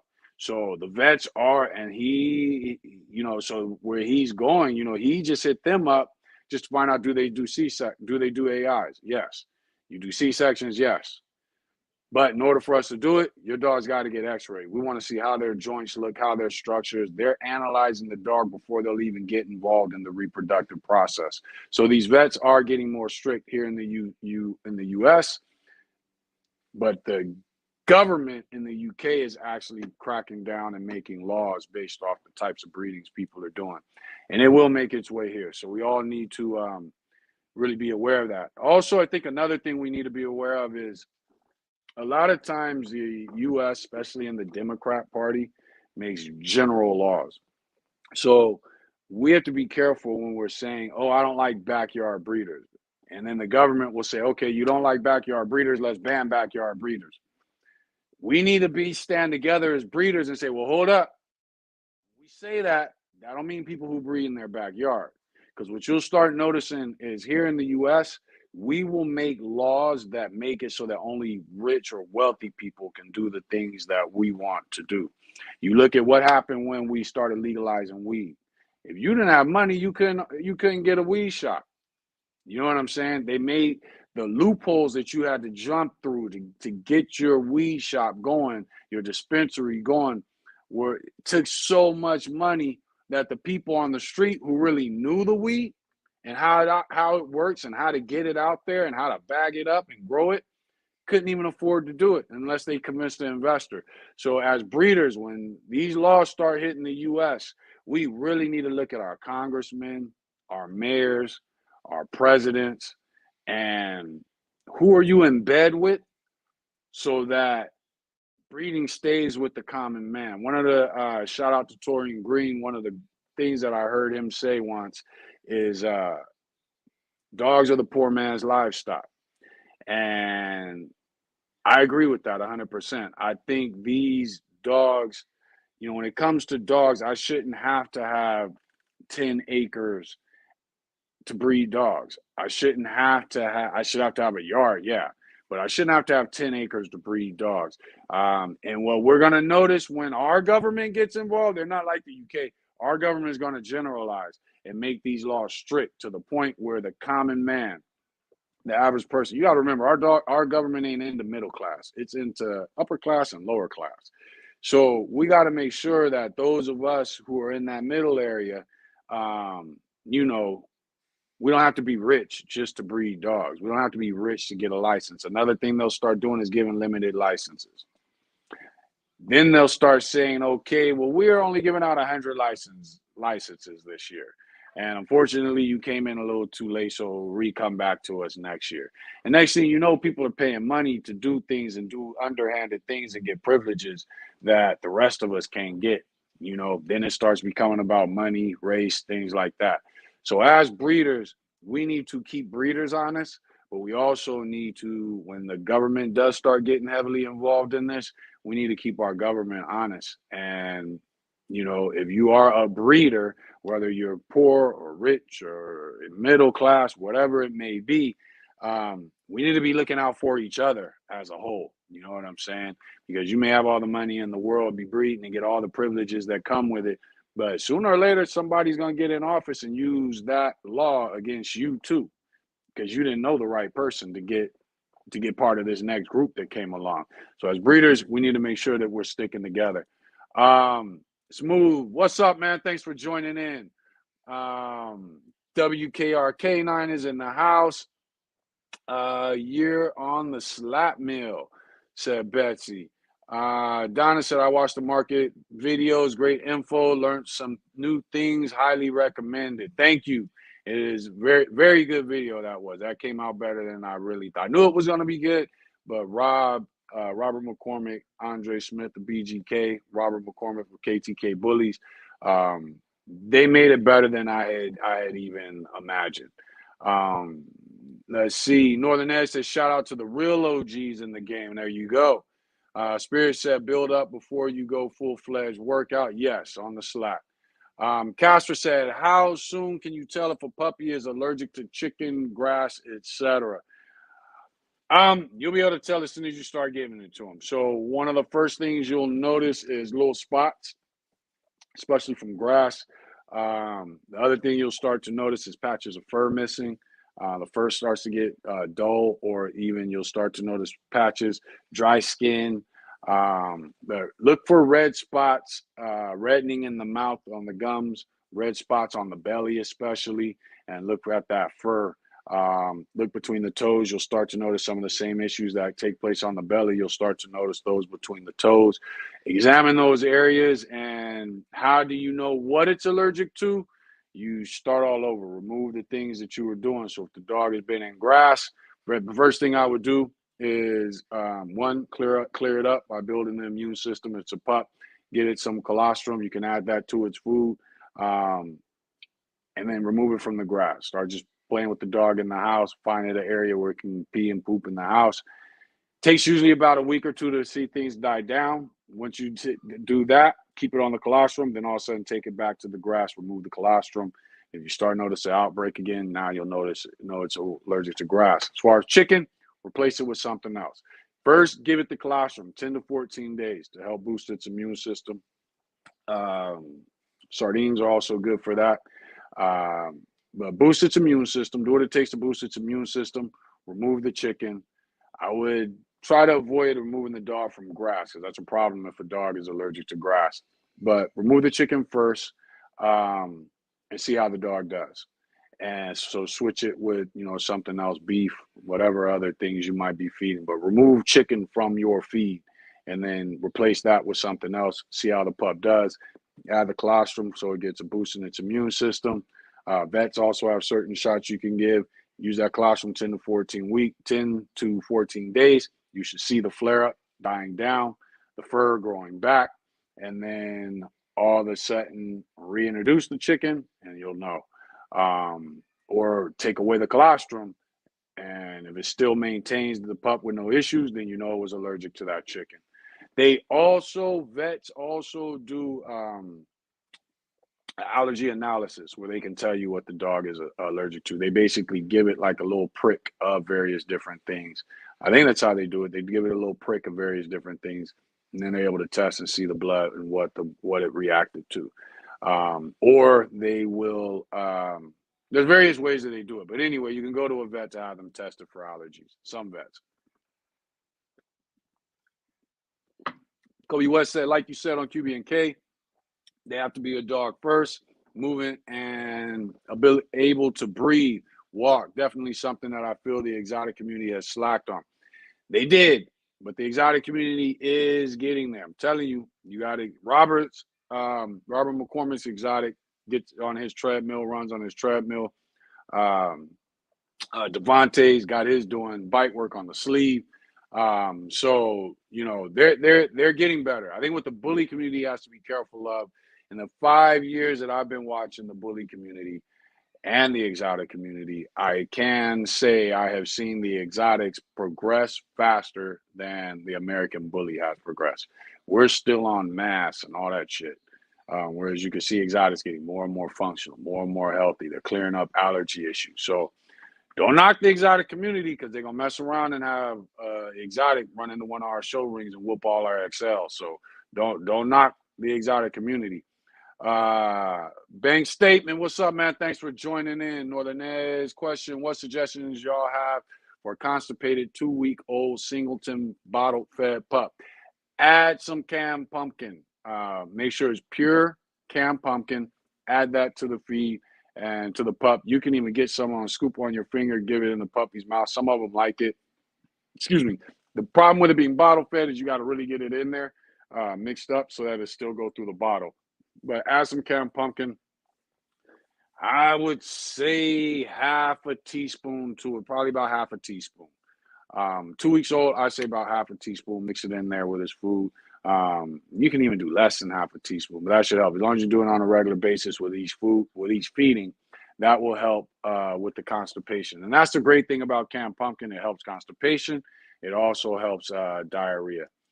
Eric Maxwell says Slayer, normal. Okay, he's talking to Slayer. Smooth Bully said, who else uses wash? I think I just heard of that wash. Luna from Mystic Moon Bullies. I think she was just telling me about that wash yesterday or the day before yesterday and saying it was a great product. Let me know, Smooth, if I'm right. I said it comes with a tablet, like 180 tablets, I think she was saying are in it. But she was saying, but those tablets, like that wash lasts a long time. Let me know if that's the one you're talking about. Because she says she's just started using it and she says like the best product she's used. Let's see. Belinda's talking to Northern Edge. Dom said, what are great cures, remedies, prevention for parvo? When it comes to parvo, one, you want antibiotics. One of the best things you can have is Fish Flex, Fish Mox. They got a new looking bottle, but here you go. Make sure you check with your state because some places it's illegal because they don't want you giving antibiotics to your dog without you paying that vet money for it. But Fish Mox is the same amoxicillin, and Fish Flex is the same seroflexin that are given to us as humans. The only thing is the last number on the whatever you call serial number changes when it goes for fish, when it goes for dogs, when it goes for humans. But other than that, it's the same thing. The other thing is that you want to use is beef liver water. You also want to use Pepto-Bismol to help with the diarrhea.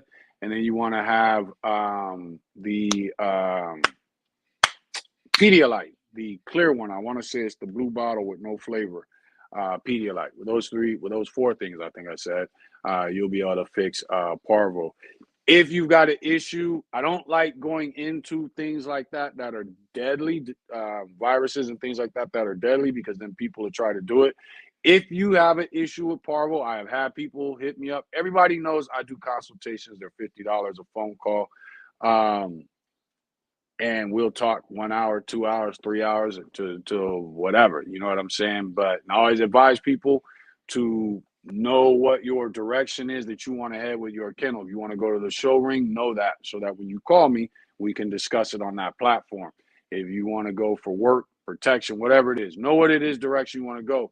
I do consultations for behavior training. I don't do consultations for obedience training because that's a pain in the ass. But behavior issues, conditioning, breeding, nutrition, anything like that, let me know. We can definitely discuss it. When it comes to emergencies, I've had people hit me up with parvo. I've let them know exactly what to do. They've gotten themselves out of that situation. I've had people hit me up because their dogs were overheating. A couple people, I've helped them save their dog's life when they called me. One person, I think her name was Ashley. But she hit me up. We thought the dog was overheating. Turned out the dog had been stung by a bee or swallowed a bee or something like that. But the process of dealing with the overheating also helped the dog get through that. So she was able to get the dog to the vet and the dog was okay. So shout out to Ashley because she was a soldier through that phone call. She really, and I could hear it in her voice, she just wanted to bust, but she really kept her composure through that phone call. So I give her a lot of props for that. But if you have an emergency, do not message me on Messenger. Call me through Messenger. I will answer. If it is not an emergency, I will hang up on you if you're calling to be funny. But if it is an emergency, call me on Messenger and I will walk you through the steps of whatever it is that you need to go through. If I happen to not answer when you call me, then message me what's going on. Because then when I get a call, I'm like, okay, I'm in the middle of doing something that I can't stop. But at least when you message me after the call, it's going to show that you're the person that called me and it'll give me a couple words on what the situation is, and then I'll know I need to get to you right away. But I will always answer that call, and that is not considered a consultation. There's no fee for that. I will sit there and we'll get you through whatever it is you need to get through, to get that dog in a position to where it's good, or a position to where you can now have the time to get that dog to a vet. But if you got an emergency, always hit me up. That is not considered a consultation. I'm not going to charge you for that. And don't message me. Hit me through Messenger. If I don't pick up, then hit me through Messenger. Message me through call me through Messenger. If I don't pick up, message me through Messenger, and that way my phone will show whatever is going on, and I will get right back to you. I am 48 years old. I'm not addicted to my phone like a lot of people, so it may be in another room, but I'm always at least like, oh, I don't have my phone on me, and I'll grab it. Within 5 minutes, I always notice my phone's not on me. So definitely, if you got an emergency, that is the process. Call me on Messenger. Don't message me. I had one person I felt bad for. He messaged me on Messenger. I didn't get to it, and his dog was overheating and ended up dying. And it was a situation that had he had called me, I would have been able to walk him through that. But I've helped a lot of people save their dogs by calling me on Messenger. And one turned out just to be a bee bite. But whether it's parvo, whatever it is, anything you notice that you feel it, if you feel it's an emergency, life-threatening, call me on Messenger. If I don't pick up, message me on Messenger. And that way I'll see it right away, get my head in the right place, and then I'll call you right away. And we'll go through the steps to get you through whatever's needed. Let's see here. But as far as prevention, well, the prevention of parvo, it's just cleaning, sanitizing. Parvo can live in dirt for years. Okay, so if you've ever had a parvo issue, or your dog's going somewhere where you know of a parvo issue, that dirt can be deadly. You really want to be turning over that dirt, spraying it down, turning it over, spraying it down. But prevention for parvo is sanitization, making sure you're clean. Parvo is not a germ that is hard to kill. It's just a matter of being thorough about it. So constantly cleaning, watching your young pups around adult dogs that you walk throughout your neighborhood. That's how most dogs get parvo. So just pay attention to that. But if you have an issue, hit me up, and then I'll go into further detail with something like that. Northern Edge said, puppy milk replacer, mom's still licking, but we try help when needed. Puppy milk replacer. I'm thinking you're saying what puppy milk replacer I would use. Goat milk. I add then what do I add? You need to hit me up so I can remember everything. But I add Cairo syrup, a little bit of Cairo syrup to it for energy, the clear Cairo syrup. I add colostrum. Go hit me up with that, because I know you got a new litter. So hit me up with that, and we'll go through all of it. But you also just have regular puppy formula, which is also good. I stick with what I've always done.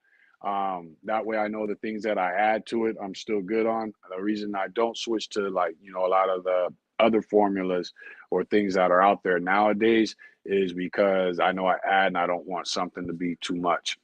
Plus, I just don't like doing new stuff. But you do have regular puppy formulas that are out there. You got puppy powders you can add. There's a lot out there. Hit me up. Let me know exactly what it is, Northern Edge, that you're looking for or that your concern is. And we'll go from there. And then you say, mom's still licking, but we try help when needed. Also, you got a puppy that's constipated. Make sure the mom is licked, because that's what you brought up earlier. Turn the pup to the mom. Make sure she's licking his butt. Getting him to pee, licking that butt. A lot of times that her tongue hitting that butt, the butthole, plus hitting across that stomach in that area, a lot of times helps condition the stomach. Another thing you can do is put the pup on his back and let mom lick him up after they fed. And her licking them up, pressing them with her nose and her tongue, helps massage the puppy's stomach to help it, push out. Another thing you can do is, I don't know, but let's say this is the pup, and you want to grab, I'm not trying to advertise for Gatorade, but you want to grab the pup and just kind of rub gently down the side. So if this is the head of the pup, just kind of going down the sides of the stomach. Just kind of keep doing that massage, which is kind of what the mom is doing. She's just doing it at random when she's pressing on them. Belinda said, what brand of puppy formula? I use goat milk and then I add to it. Northern Ed said, I gave my pup a little bit of pumpkin to help his sore tummy. Seems to have helped. It does help them. It does help them. And just kind of dip your finger in it, let them taste it. Hopefully they'll like it. You can start adding it to the food just a little bit at a time because you got to remember you're feeding them several times a day. Let's see. Thanks for showing my boy Sicario some love. Yeah, he's a dope dog. Straight up. Straight up. I like him. Northern Ed said Bilak. What else? That was my boy who got second. Exactly. I know who he is. He's a good looking boy, dude. Straight up. I would have gave the number one to him. Like I said, I get why they gave the other dog because he's bullying. All at the same time, you have a taller dog that's only a year old, so he's got more to come in his growth. And that was what I'm looking at when I said I had to give it number one. As soon as Danny saw your dog, he knew I was gonna go nuts over him. You got a beautiful dog on your hands, man. Inzarata said, I like that tall blue dog. That's who we're talking to right now. Is with Tattoo Bully House. So that's him, Inzarata. That was a good looking dog. Mr. J said, I just finished the bully stack off. Danny was going in on you a bit. Laugh out loud. That blue male was nice. He just didn't have control like the other dog did. Yeah, he's well trained and he's a disciplined dog, but you could tell he's trying to get used to, okay, why am I doing this, type of thing. Belinda said I would start putting a bit of dark Cairo. So use the dark. I've always used the clear. And a bit of pumpkin. I don't use that puppy formula. And I think you're talking about the whatchamacallit. I can't even pronounce it now. I've never used that one. As far as the dark, I've always used the clear. Belinda, let me put in the comments why you use the dark one instead of the clear. At Northern said, if mom is still grooming pup, are you sure she isn't stimulating the pup and making it go and you just don't see it? This is true because she could be licking it up and the pup already got rid of it. Make sure milk mixture is correct if it's powder. That's another one. Jose Camarillo said, thanks for the love on last night's stack off. I'm keeping him lean. Just once he hits 18 months, we'll work him out. We'll also work on our stack. And there you go. And because of his height, that's the best way to do it. Once he hits 18 months, you can start increasing his food take. You can start experimenting more with the mass on the dog at that point because now his growth plates are all in place. Right now, he's still like this with those growth plates. Once they get in at 18 months, they're locked in. Now you can start increasing his workout. You can start increasing his weight, and his intake of food. So I agree with you 100% on that. And you're doing it 100% right. Let's see what else we got on here. Old Game Dog Man told me to breed morning and night to get a mix of both sex. What? Don't know, but it worked. Okay, hold on. So, dude told you to breed in the mornings and in the night so that you get a mixture of both. I've never heard that one, and I've heard some crazy stuff from some old cats. But I've never heard that one. That one's a new one for me. I got to throw that at a couple older cats that I know and see how they respond to that. That's funny.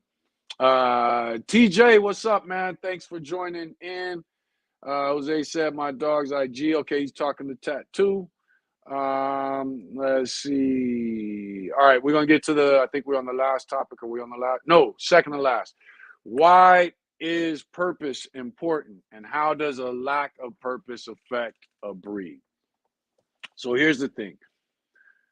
Regardless of the breed that you breed, dogs came from one location.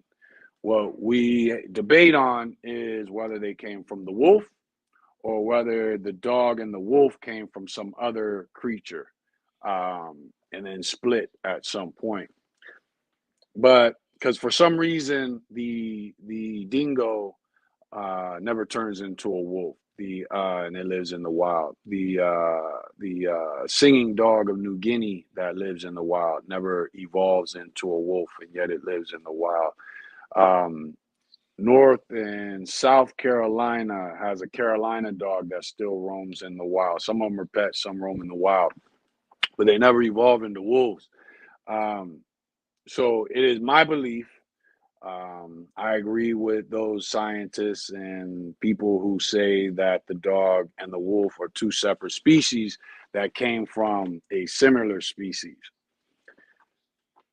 At some point, man got a hold of, because of how this dog was and his willingness to be closer to us than wolves, coyotes, and whatever else, foxes, and everything else that was going on, man decided to start manipulating it. First, we manipulated by tricking it into a position where we could capture it, put our hands on it, breed it. But we know that man has been breeding and selling dogs for over 25,000 years. So, and they all had a reason to own. You know, man was 25,000 years ago, man was all about survival. So these dogs had a purpose: herding, guarding, hunting. Those are pretty much the main things. Those three things. So when it comes to the dog is droving, you know, pulling carts, things like that. So those, but the main purposes were guarding, herding, hunting. Droving dogs were typically also guarding dogs or also herding dogs. But those were the main three purposes in dogs: hunting, herding, guarding. Some dogs are just an alarm system when it comes to guarding or protection. Some dogs actually initiated physical contact to guard. But those are the three purposes that dogs were created amongst mankind, of man and dog. So, we spent 20,000 years breeding them for that. And what we created was a purpose-driven companion species. And you guys have all heard me say that before. And how that species was created was the formula: form follows function, function follows purpose, purpose follows the breeder. When you remove purpose-driven companion species, let's say you remove the word companion. Now you're looking at dogs that live in the wild and you're looking at strays. That dog's survival, the dog, the most 90% of the dogs that are out there, their survival is based off of it being a companion. It needs us. It needs us to feed it. Most dogs, if you let them go into the woods, they're not going to be able to survive. They'll get killed by other animals, or they won't hunt to eat. Some of them will even hunt to kill, but they won't hunt to eat. They'll kill something and they'll chase after the next one. So if you remove companion for it, dogs don't survive. Unfortunately for man, we are greedy. We look at time. We want everything fast. We lack the ability to look at things in the long term. In the long term, the companion shows man what goes wrong with dogs in the short term when you remove the word companion. When you remove the word purpose, it shows man what goes wrong with dogs in the long term. So you might die before removing purpose takes effect on the breed you're involved in. So to give you an example, man has been breeding and selling dogs for over 20,000 years. Then man had certain dogs that they didn't want to breed for a purpose. The English Bulldog was one, the Pug was one, there were a few others. And those dogs became less healthy versions of the dog. Then the show ring and registries all started about 200 years ago.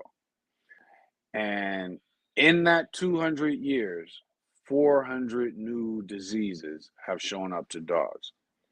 That's an average of 2 new diseases a year when it comes to dogs that have not been bred for a purpose. Purpose is the lifeblood of dogs because it is what they are. Every dog on the planet, it has no idea what breed it is. Every dog on the planet, in their first 6 months of life, is looking for a purpose. And as you guys have heard me say before, you as the owner either give it a purpose or you don't. And then that dog, after between 6 and 12 months, adjusts to that purpose in one way or the other. It either adjusts to that purpose that you gave it by becoming addicted to it and loving to do it, or it adjusts to that purpose by becoming rambunctious. And then all the next thing you know, you need a trainer or you're calling me for a consultation because the dog's acting up. So when we remove purpose from breeds, we also lose the ability to give ourselves something that governs us, not just the breed. So you guys have heard me say before, when we bred for temperament, we're also looking for ability. I can care less about what the bully world considers breed type and what the breed's written standard is if I don't have the temperament I want and the ability that I want. I know according to the breed type and the breed standard that the XL should be able to make the perfect protection dog, according to ABKC breed standard and according to UKC breed standard. It should make the perfect weight pull dog. It should make a decent hog dog. Erica Ross has some brilliant hog dogs. But there's things these dogs should be able to do. Once we move, one of the main things that I'm focusing on is setting up a facility of ability, which is things that the dogs have to be able to do within a certain time length to be a part of our breeding program. Pups at an early age that we keep is going to be a huge factor in our breeding program. That way I can breed to the breed type and I can breed to the written standard. But I still have something that says, you're going too far. Because whereas this dog went through this thing, this course, whatever it is, in 3 minutes, this dog that you like the way it looks and the color and the structure and everything's beautiful, but for some reason it took 6 minutes. Are you sure you want to breed that dog? That will be a part of our breeding program. How our dogs deal with strangers is a part of our breeding, has always been a part from the beginning that we got into Bullies. If you could just walk into our yard without us, that dog's not getting bred. That included King, Cardi Bull, Lady Justice, Mia X, Kinsey. It included all of them. If we felt somebody could just walk into our yard without us being there, that dog's not getting bred. Now, if wife and kids are in love with the dog, we'll still keep it, but it's not getting bred. At the same time, if I can't bring somebody into my home without you trying to attack them or growling at them, that dog's not getting bred.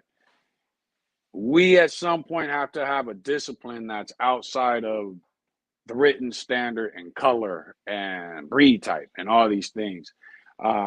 And I'm understanding what breed type is, but when you remove purpose, you need to find a purpose. As a breeder, you should not be breeding without having a purpose in your dogs. And that purpose should have nothing to do with looks. It should have to do with ability and temperament, because you can't have the ability if you don't have the right temperament to fulfill and succeed at whatever that ability or purpose is.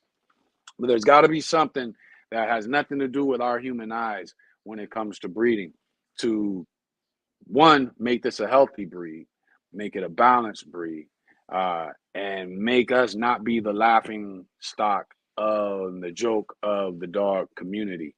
When pit bull people get to talking trash about the American Bully, I can pull Cardi Bull out with no problem.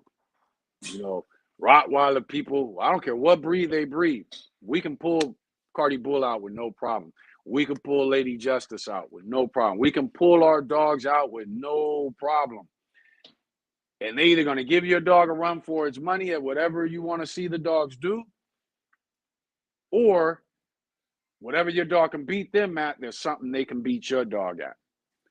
This breed is too versatile, and we use too many great breeds to create it. Now, yeah, we use some terrible specimens within those breeds, But we still use those breeds to not be able to give our dogs a purpose.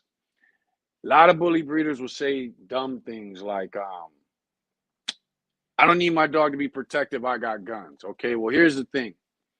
In order for you to break into my house, you got to get past Cardi Bull. You got to get past Floyd. In order for you to get past them, ain't no knife gonna stop them. So you have to shoot them. The minute you squeeze that trigger, not only am I gonna be alert to them when you first pulled up to the house, because they're gonna start barking then. But when you kicked in the door, you did whatever you did to get into our house, you got to get past them. Cardi Bull is 103 pounds, all muscle. She will lay you to the ground, no problem. You got to get her off of you. You're not going to be able to get her off you with a knife. You're not going to be able to get her off, but she's too determined. You're not going to be able to get her and Floyd off of you with anything else by kicking them, punching them. None of that's going to work. I don't care if you're a 300-400-pound man. None of that's going to work. I do too much with my dogs for that to work. You're going to have to use a gun. When you use that gun, I'm assuming you're not no trained assassin, so you ain't going to have no silencer. You're going to squeeze that trigger, boom. You just alerted me, my whole household, my family, my neighbors. You just alerted everybody. So now guess what you had to do? In order to get that dog out of you, you had to squeeze that trigger. You had to let off a gun. Now you're out of here. You got to run because now you've alerted my neighbors. You've alerted me. And now we're all coming. So people will say, I don't need a dog to be protective. I have an alarm system. Okay. Well, my dogs know who's pulling up to my house before they put their car in park because they know the sounds of your engine. And like I was explaining to somebody a few days ago, you're not going to throw them off until you get a tune-up or an oil change. When you get a tune-up or an oil change, then they'll be a little thrown off. But then that process starts over again. They're learning the sound of your engine from the stop sign long before you pull in front of my house and you park. My Jack Russell, you could tell by her bark whether somebody pulled up to the house and was a stranger or whether somebody pulled up to the house and was in a car that she recognized. So the alarm system, by the time the alarm system goes off, they're already on your property. It's too late. I don't even want you on my property. I want my dogs to let me know.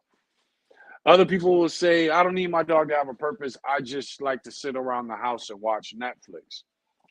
That's cool if you have a pet, but that's not cool if you're a breeder. No dog should be bred for watching Netflix. That makes zero sense. It's unhealthy. Your dogs are guaranteed going to die earlier than the other people who breed their dogs to go to the movie theater rather than watch Netflix, sit at home watching Netflix. So when it comes to a purpose, what you want to do is look for things that your dog can do and then start judging your dog by those things. Fetch. In your dog's mind, if you play fetch every day, your dog's going to believe that's its purpose. So when you purchase another dog and it don't play fetch the same way, or the breeder tells you, hey, I'm about to get a dog from you. How does he like playing fetch? Oh, yeah, he likes playing fetch. He'll bring it back a couple times.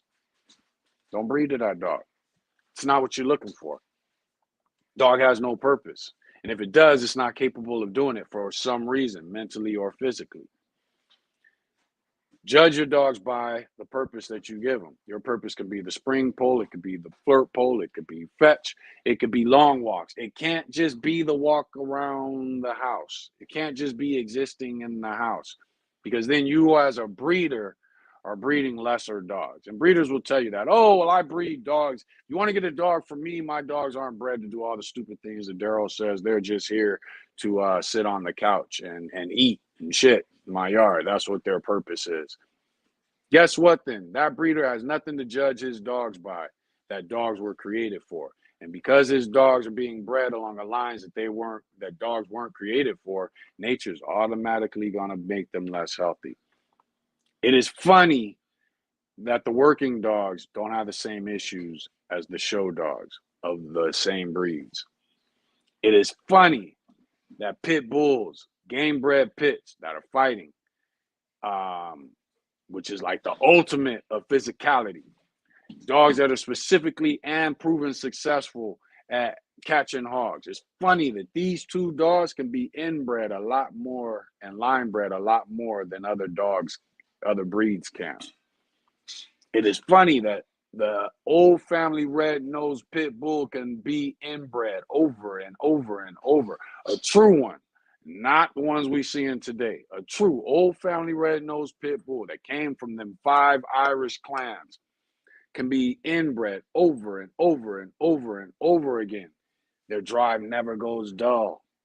They never get any structural issues. They don't get any cognitive issues. Their eyes don't start spreading further apart or coming closer and closer together. Its performance is the one thing that gives man the ability to be us and play God when it comes to breeding dogs, but allows nature to say, you're going too far, or bless you and let you get away with some of the things that you as man are trying to do by playing God. We have to give our dogs an ability or a purpose, and that purpose has to be based off of something mental and physical that the dog does mentally and physically at the same time. It can be intense games of fetch. It can't just be normal stuff. If it's a Chihuahua that you're breeding, cool. But you need to make that game of fetch as intense as possible. You need to make that walk for as long as possible. And when you start getting to those dogs that you get a dog, you buy a dog and you say all of a sudden, you know what? I'm breeding Chihuahuas. And this dog is able to do a long walk. I do 3 long walks a week. And this dog is able to do those long walks. This dog starts to sit down. He struggles. There's either an issue with him just facing things when he's tired. There's an issue with his hips, toes, his breathing ability, whatever it is. Or just his ability to fulfill his purpose when that leash is on of following you. That dog don't need to be bred. Move on to the next one. I don't care if it's a Chihuahua, an English Bulldog, American Bully. Find something that you enjoy doing with your dog, and then take it to its limit, and make that its purpose. And when you start to get dogs that don't do it as well, that should be a factor in whether you breed or not. When you start to get dogs that can't do it at all, that should be a factor in whether you choose to breed or not. Is that going to take you longer to get to where you need to go in your program? Yeah, but by the time you get there, you will not have a dog that's an American Bully. You'll have an American Bully that's a true dog. We have to get out of trying to turn these dogs into American Bullies and start turning these American Bullies into dogs. And we're getting away from that. I blame the registries. I blame the breeders. Actually, I can't even blame the registries. It's the breeders' fault.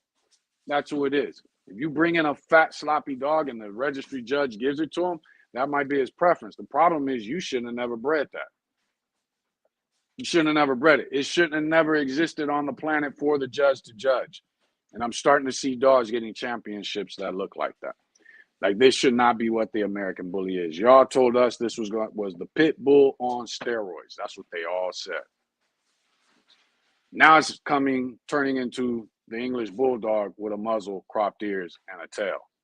We got to get away from that. You know what I'm saying? There's no dog that should stand above your knee. If you're tall, stand above your calf, and it can't do nothing. And you don't want it to do nothing.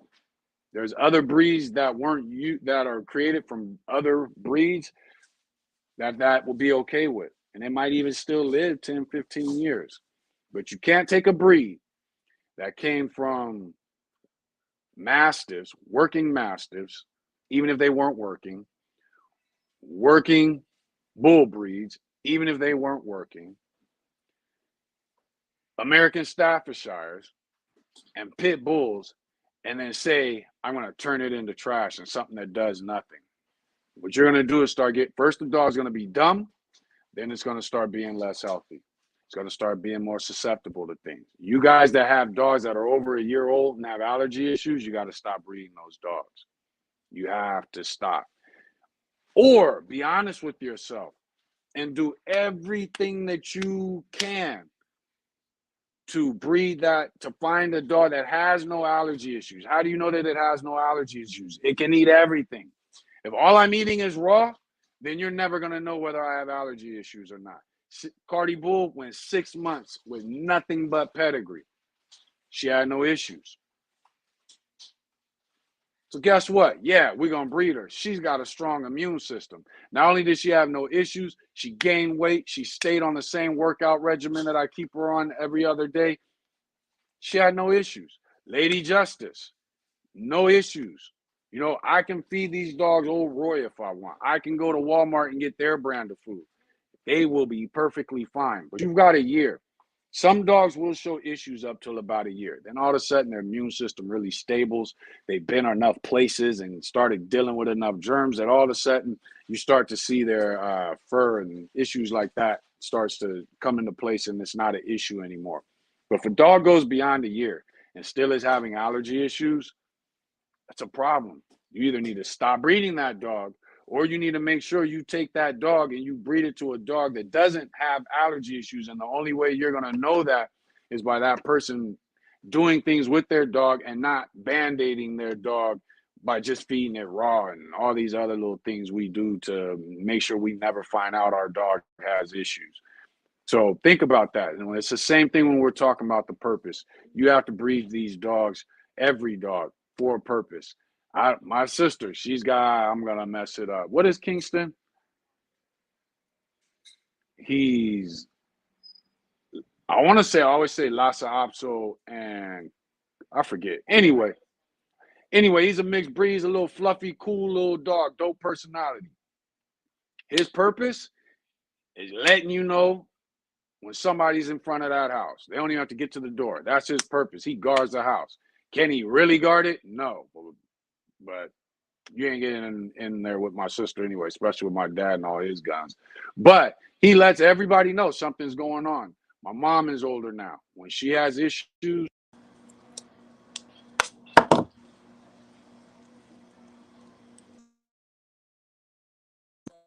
struggling getting up the stairs or anything like that, there's been a couple times where she's fainted and fell over. The minute she does it, Kingston's barking, running up the stairs to get my dad, get my sister. You know what I'm saying? So if I see him take on this purpose, why would I breed him to a lesser intelligent dog? Why would I ruin that if he was a dog that I was breeding? We have to start looking for a purpose for our dogs. Find something that your dog is naturally doing and that you can naturally do with your dog. It can't just be walks. It can't be sitting on the couch. It needs to be long walks, fetch, flirt pole, hiking. How does he maneuver when he goes with me to Starbucks? All these things need to be a factor in your dog, but it needs to be something that is mental. It needs to be something that is physical, and it needs to push the dog's mental. It needs to push the dog's physical, and then breed accordingly. You know what I'm saying? Breed accordingly. If I take my dog to Starbucks and there's other dogs and I like the fact that my dog gets along when it sees other dogs, cool. Your purpose is going to Starbucks with me. We'll figure out your physical purpose later. But now I need to breed accordingly to what it is that I like or want about this dog. If I go to Starbucks and my dog's trying to fight every dog that's outside of Starbucks, but I like what those dogs are, how they're acting, I need to make that a part of my breeding. When I breed to somebody and I contact somebody about breeding, I need to ask them, can you take your dog to Starbucks? Oh, can you? Can you take a picture of it? Let me see. You got video? You know what I'm saying? Give your dogs a purpose. They will appreciate you better. You won't be just that thing that they're using for food. You'll be a true companion, and your dog will be a true companion. That's why I don't like when people say, oh, it's a companion breed. Well, I'm my dog's companion. When they're out there running in the woods hunting, I'm right behind them. I had a beagle and he was running in the woods, howling and yakking. I only had one beagle. So guess who was howling and yapping right behind him? It was me. You know what I'm saying? You got to be your dog's companion just as much as they are your companion. And the only way to do that is to give them a purpose. And when you breed away from that, you create a less healthy breed. And matter of fact, I got a cousin, Troy, that really got me into beagles. You could hear him howling and yapping through the entire woods with his beagles hunting deer. But his dogs loved him. Even as a kid going out there, his dogs would fly past me and go straight to him. They loved him because he was their companion. There is no such thing as a companion breed. All dogs, this is a companion species. And we really, really, as breeders, especially in the American bully community, have to get focused on that and have to be true to it. Because otherwise, what you end up is this dog that looks glorious in the show ring, but it's going to add another 2 new diseases, and it's going to be dumb, and it's going to be less healthy. And people say, oh, my dog's smart. Why? Because you taught it to sit, because you taught it to stay, because you taught it to stack in the show ring. That don't make smart. That ain't never made smart. What does it do under pressure? In the heat of the moment, that's when you know when a dog is smart. When I tell it to, teaching the dog to sit is one thing. But like Sadie, one day she learned, get out the kitchen. She knows, okay, there's the border, bam. That's intelligence. She figured it out. This is what you want. I figured it out. I'm going to do it, and I'm going to stick to it. That don't mean she ain't going to sneak back in the kitchen, but it means she got what is expected of her. We need to start coming up with a purpose for our dogs when it comes to this American bully. The ABK, even the UKC does say that the dog should be able to perform and compete. Who you going there with? Boy, the ABKC, for whatever reasons, had that the dog should have some form of agility in their old standard. And for whatever reasons now, they've removed that. Removed any expectation of the ability of the dog for some strange reason. Hopefully they get back to that. But all breeds without a purpose are less healthy than those breeds that had a purpose. Those people will take those breeds that had a purpose and breed them on a less healthy level. But all breeds without a purpose are less healthy. And the average breed without a purpose only lives to the length of time or has the life expectancy of those breeds that did have a purpose, but are the less healthy versions of it. Doesn't matter what you do to the English bulldog. You can health test it all you want. Still not much you can do. Its lifespan isn't there. Why do that with the American bully? Why do that? Why? And again, you can health test dogs and they still only live 6 to 10 years. But for some reason, those dogs that have a purpose and are bred for that purpose live in 10, 15, 17 years. And we got to get back to that with this breed, with all breeds, with dogs in general. Don't this whole fur mom attitude of, every time I say something about a purpose, oh, well, these aren't game dogs. What does game dog have to do with purpose? What is hunting? That has nothing to do with purpose. If that's problem, dumb people are breeding dumb dogs. And that's what's going on in this breed. And we have to figure out a way. Those of us who realize it have to figure out a way to start asking the right questions when we go to purchase dogs and move from that. When it comes to why is purpose important and how does a lack of purpose affect a breed, purpose is important because that's what a breed, all breeds are dogs, and all dogs are purpose-driven companion species. Now, when you remove companion from that saying, that term, the dog immediately has less survival rate. And when you move purpose from it, it long term has a less survival rate. It just takes time. And that's that. So last topic, and then we'll get back into the comments and close everything out. Breed type versus flaws versus written standard versus your vision. What should be your priority? I saw a post made, or it might have been last week. And it said, I don't remember the exact way it was worded, but it was like, what's more important, one flaw or breed type? Basically saying, should I breed to get rid of that flaw and lose breed type?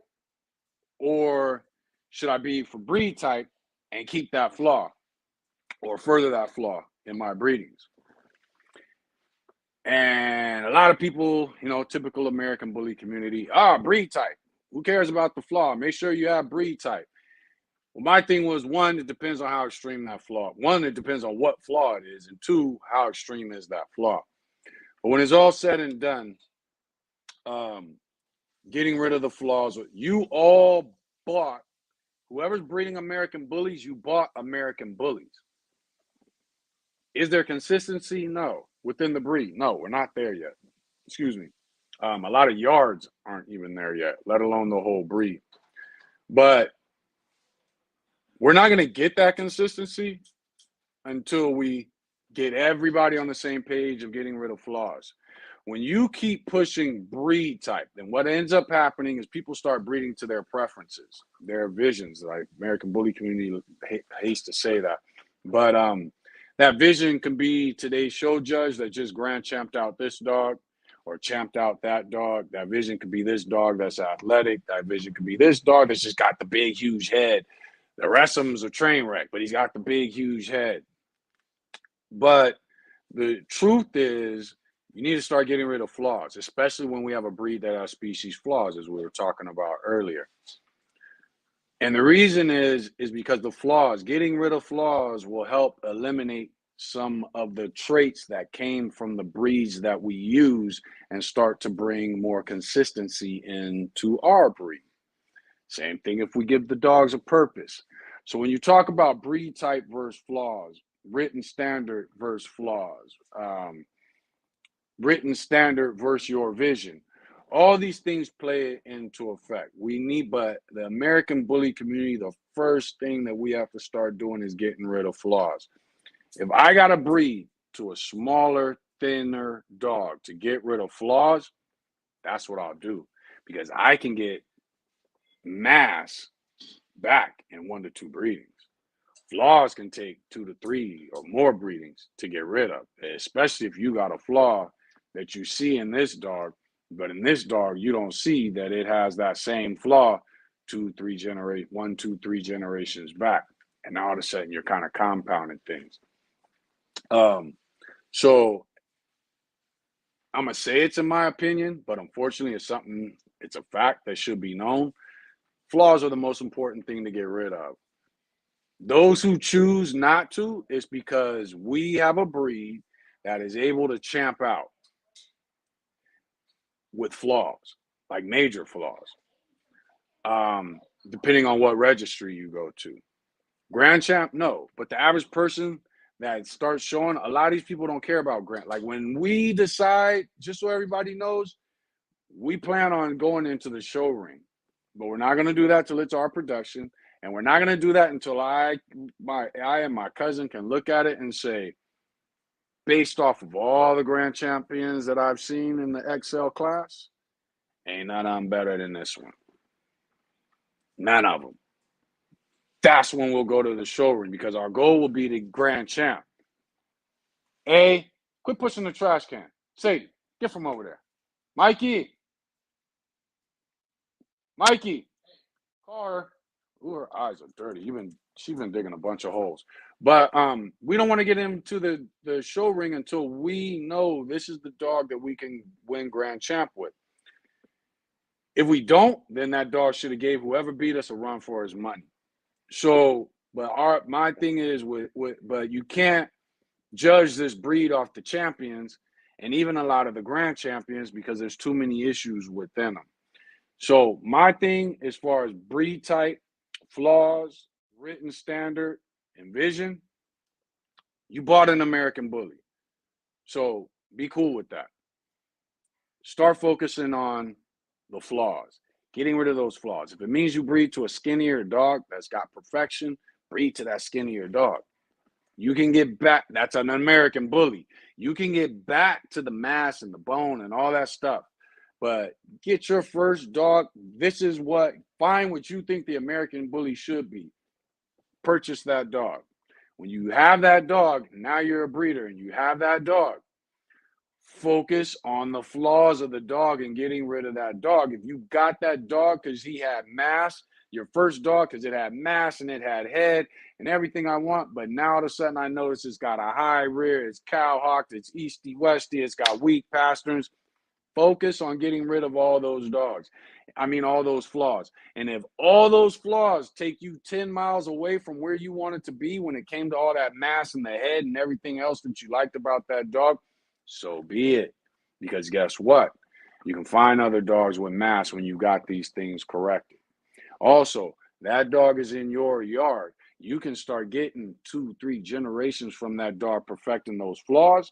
get back to that dog. Let's say it's a female, get back to that dog and breed back to her. And then now all of a sudden you got a few, which would be male puppies with her traits, and you can keep them because now hopefully you get a male puppy that's got the traits you like, but doesn't have any of the flaws that you worked 2 generations to get away from.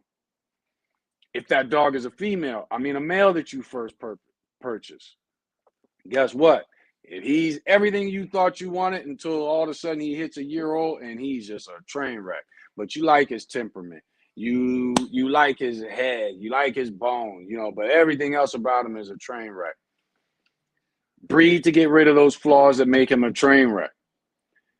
Because when you get 1 to 2 generations away, or you've gotten 2 or 3 flaws perfected, now you can breed one of your females back to that male and take a female off of that litter that has the things you liked about or that you wanted to get back from that male, but consists or doesn't consist of the things that you've been breeding away from, and then restart your program to getting away from those flaws.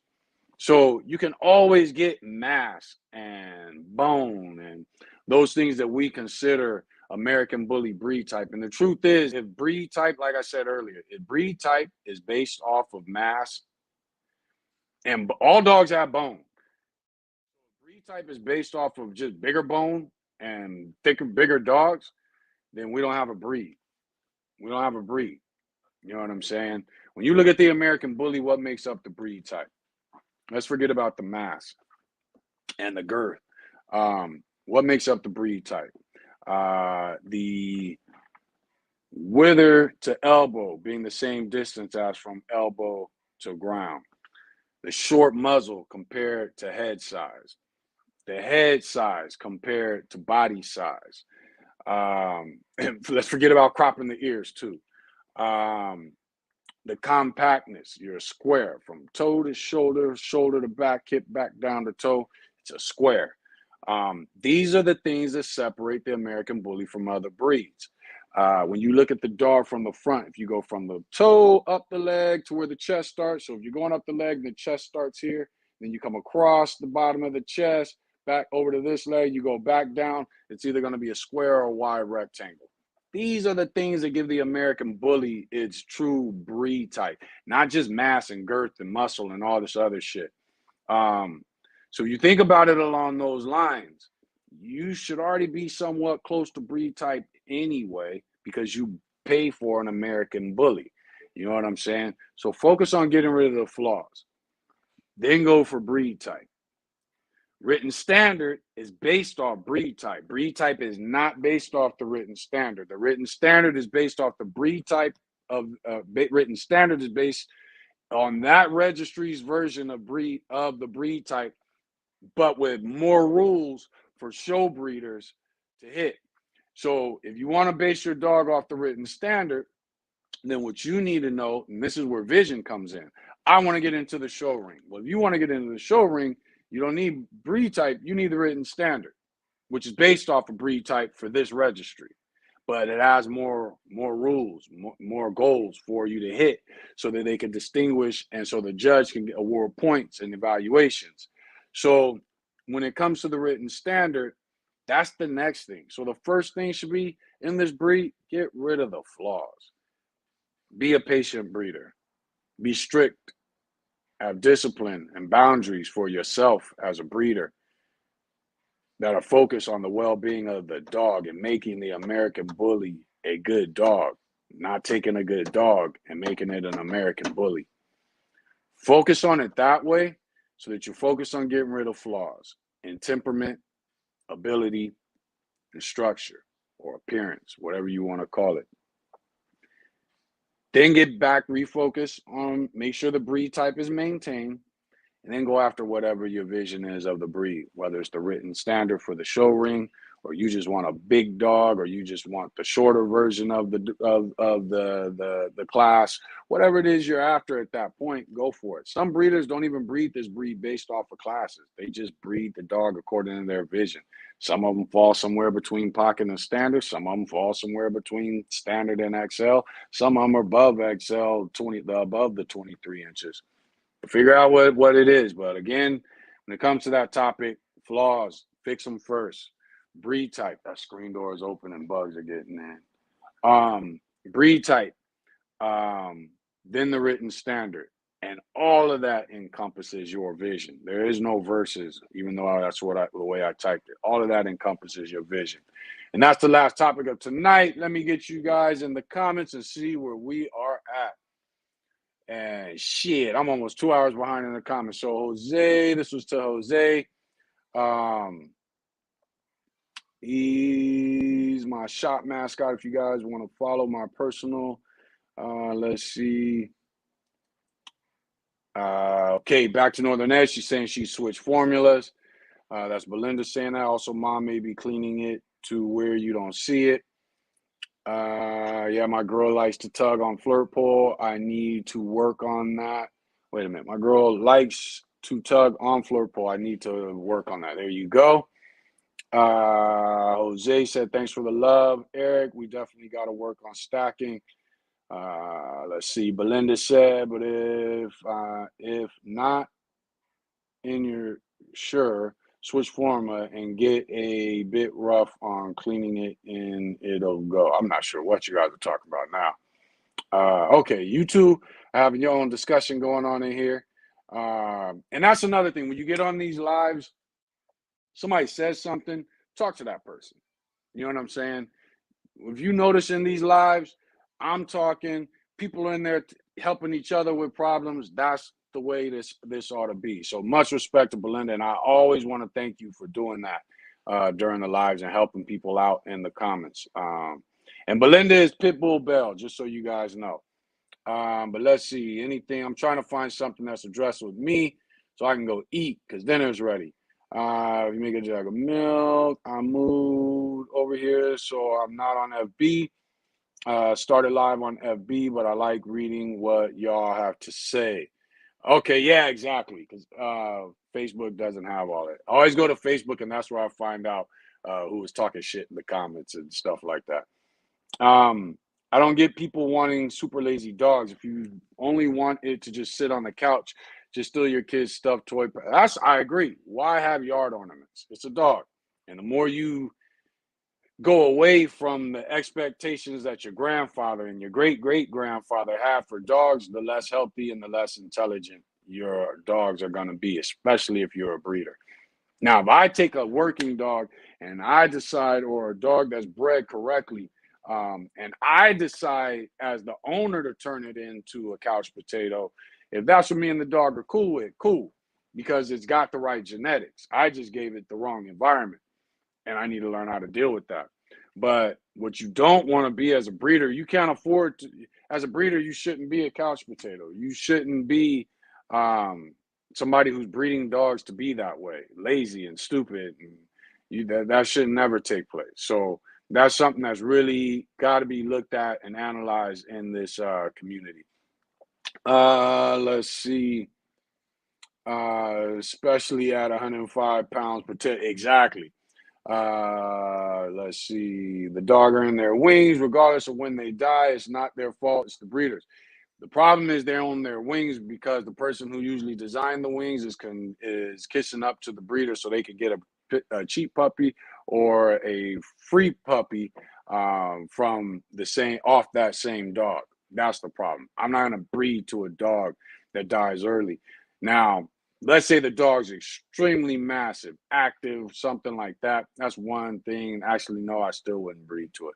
But like to me, let's say a large bully with extreme mass should at least give us 7 to 8 years. At least give us 7 to 8 years, especially if I'm not planning on breeding dogs as big as that bully. least give us 7 to 8 years. When you're dying at 5 and 6, that's a problem. But breeders don't care. They'll still breed to or get semen off of from that dog or breed to the offspring of that dog. Now, let me say this, though. Let's say you got a dog that dies at 6, 7, 8, whatever is too early for you. Anything that died at 3, you shouldn't be 5, you shouldn't be dealing with anyway. But let's say you got a dog that dies at 7. Another guy who had bred to it has offspring from that dog, but he bred it to a female that is not built of the same traits or same thing. Now that kind of opens the door back. But what I don't want is dogs off that guy's yard bred in that same style. Because guess what? You're gonna end up having issues. Spirit Rider, I get it slapped upside the head every time Lincoln gets up and turns around. Travers Lagari said, is that a question to ask a breeder? How long are your dogs living? Yes, why not? I would ask them. Now, a lot of breeders are new, so they may have been here 3 years, and they may not have an answer for you on that. But if I've been breeding this breed 10 years, I would definitely ask how long are their dogs living. I think that's something you should definitely be asking as a breeder. And if they get offended, walk away. You know what I'm saying? I'm not having no couch potatoes. I get mine on the couch from time to time. Oh, yeah. Don't get it twisted. Our dogs will sneak on the couch. They will do it. They're not allowed to. Well, Floyd isn't supposed to, but he don't have no more rules, so he kind of does whatever the hell he wants. Cardi Bull is not allowed to, but my son, every now and then, when he falls asleep in the living room, he'll sneak her in there and let her sleep on the couch with him. But as soon as she hears me coming down the hallway, she slips out the hall off the couch and starts heading to her kennel. But yeah, our dogs aren't allowed on the couch, but they still get away with it. But we don't breed them for that, and that becomes the problem. My dogs are dogs. They deal with 100+ weather, running, no problems. There you go. That's how it's supposed to be. My dogs have outlived their parents because they were acclimated to many things and not pumped full of supplements. Ooh, exactly. That's another issue that we're having. We do in this breed need to acclimate our dogs. Take them for those long walks. Get them out in the heat. Don't be stupid, but get them out in the heat, the cold. Get them acclimated to the things that nature brings. When you do too much sheltering, you cutting back on the dog. The other thing is the dog needs to get outside and it's cold. When I do this when it's cold, the dog is learning. It's hot. When I do this when it's hot, you know what I'm saying? Get your dog used to its environment and all that environment has to offer. Let's see. That's Alan talking to Belinda. Let's see here. What do we have? What's your views, info on co-ownership? My nephew is wanting to do it as he struggles to sell his XL and Frenchie pups. He wants them to pay half for it. Let me reread that. Hold on. Let me close this door because I'm starting to see gnats getting in here. All right. Let's see here. You said, what's your views on co-ownership? My nephew is wanting to do it as he struggles to sell XLs and Frenchie pups. He wants them to pay half for it. People do co-owns in different ways. Some people, what they'll do, how we do it. So let's say, you better cut it out. Let's say, your face is filthy. You have dirt all around your eyes. Let's say you have he decides he wants to do a cone with a male. What the average person does is, don't you cough on me, is, what are you blowing at me for? What the average person does is they'll say, okay, well, we'll do this many breedings and then the dog is all yours. Person to pay half or some type of discount. We'll do this many breedings. We'll split the profit from those breedings, from those stud fees, and then the dog is all yours. He just has to, know how many breedings he wants to do with that. Co-owns on the female, typically the same way. You're going to do a co-own, cool, I'm going to give you a discount. maybe half. And we're going to do 3 breedings, 3 litters, 2 litters, 1 litter. And then bam, after that, it's all yours from, she's all yours from there. You don't have to worry about me anymore. So what I would say with a co-own, yes, it usually is going to come with a discount. And then you also want to work in how many breedings that male or female is going to do until they are belonging to that person 100%. Some co-owns are for life, so your nephew needs to think about that. The other thing that caught my attention is you're saying he's struggling to sell his XLs and Frenchies. I would say he needs to focus on one or the other. Get some business cards made. Don't get so caught up on this online community. Work hard on it. Have him go back and look at the marketing thing, the marketing series that's on the Thor Bullies YouTube. And it's somewhere towards the beginning of our YouTube. So you'll have to go through all the videos, but it's a 4 or 5 part series. I don't remember. Have him go back, have him look at that so he can step up his marketing game for the dogs. And then also there's nothing like guerrilla marketing. Get some business cards made, have him start taking those dogs everywhere. Pictures of the dogs on the business cards, do it right. And have him start, PetSmart, Tractor Supply, wherever he can take those dogs, walk those dogs, get people's attention, have him start doing that. Places with gas stations, walk past there. Places with liquor stores, walk past there.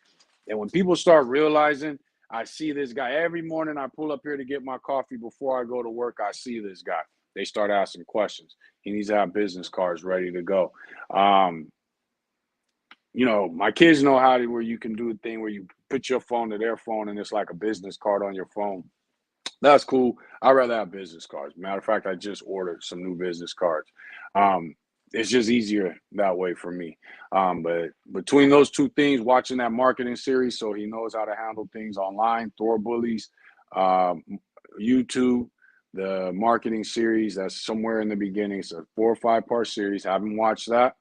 And then also have them just get some business cards made and get those dogs seen and get them out there. Even if you just drive into the store, get that dog seen and out there. His best dogs. And people will start asking questions. People will start talking to other people. Then all of a sudden they see you again. Hey, I had a neighbor that's looking to get a Frenchie and I remember seeing yours a week ago. You know what I mean? That's what he's got to do. But I personally, unless he's got the space and time, I personally will focus on one breed. If you're going to do Frenchies and XLs, then I would take the Frenchies and XLs and get those out. Like when you do your website, you got your Frenchies and XLs on there. He may need to do 2 websites. He may need to do 2 pages. But when I go out in public, I want my Frenchie and my XL to get along the best, to be with each other so that they're seen. And he gets them out there and they're seen together. And he's got business cards that show his dogs and places people can go and see on the business card that, whether it's his YouTube, his Instagram, whatever it is. But start doing that. And then he should be good. But you have to, one of the things when we got into this community, we knew we didn't want to fall into that breeding and selling dogs to breeders and breeders and breeders. And that's part of this pyramid scheme of the bullies. Breeders selling to breeders over and over and over. Try to get out of that and breed good dogs that can make good companions in people's homes. And you'll find out what it enables you to do is if you're trying to get to that show ring, you're able now, you have people that are off Facebook, off Instagram, that you can sell dogs to, and you don't have to worry about the bullshit that's here online. You can, especially Facebook, you can sell those dogs, and then you can keep your best one so that you can get better your program, and then the rest you sell to people who are just going to love the dog without worrying about breeding it or posting whatever flaw it has. They're just gonna love the dog without you worrying about them breeding it, without them worried about breeding it. That dog's going to a good home, and if you're breeding correctly, that dog's gonna contribute to that household. So that's what I would tell him to do, is just really focus on business cards plus stepping up his platform on social media, and he should be good. Tamara said, Pitbull Bell, do you have a Facebook? Belinda, yes, she does. So she'll give that to you. Let me see. I'm trying to get outside of you guys' conversation. Post what they need to buy and breed a past what they need. Okay, I'm not sure. The pit bull has always been a stable breed, and so they started mixing them with English bulldogs to make bullies. So, the pit bull's first downfall was the AKC taking it on as a American Staffordshire Terrier. That is what opened the door for bullies.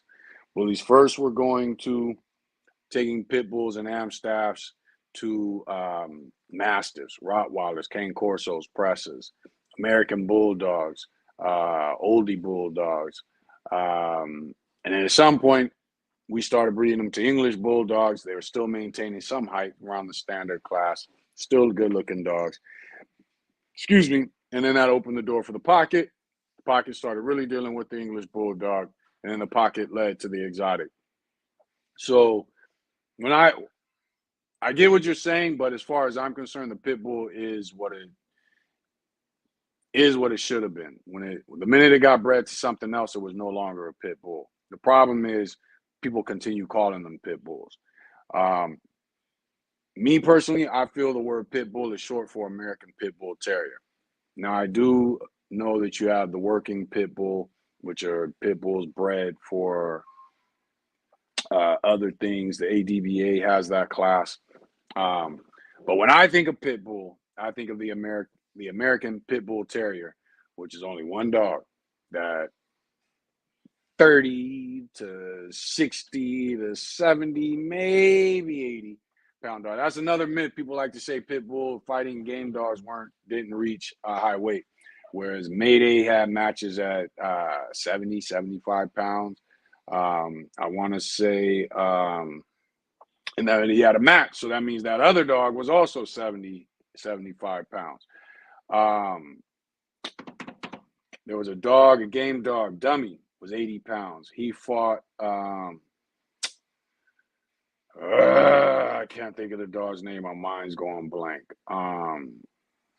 I can't think of the dog's name. But anyway, there were a lot of matches that were done at 70, 75, and even 80 pounds with game dogs. So don't believe that myth when people tell you they're only 35 to 60 pounds. That's not true. Most of them were that size. But there were also dogs that were larger and game.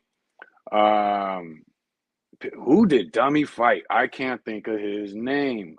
Why is my mind going blank? And I know you all know the dog.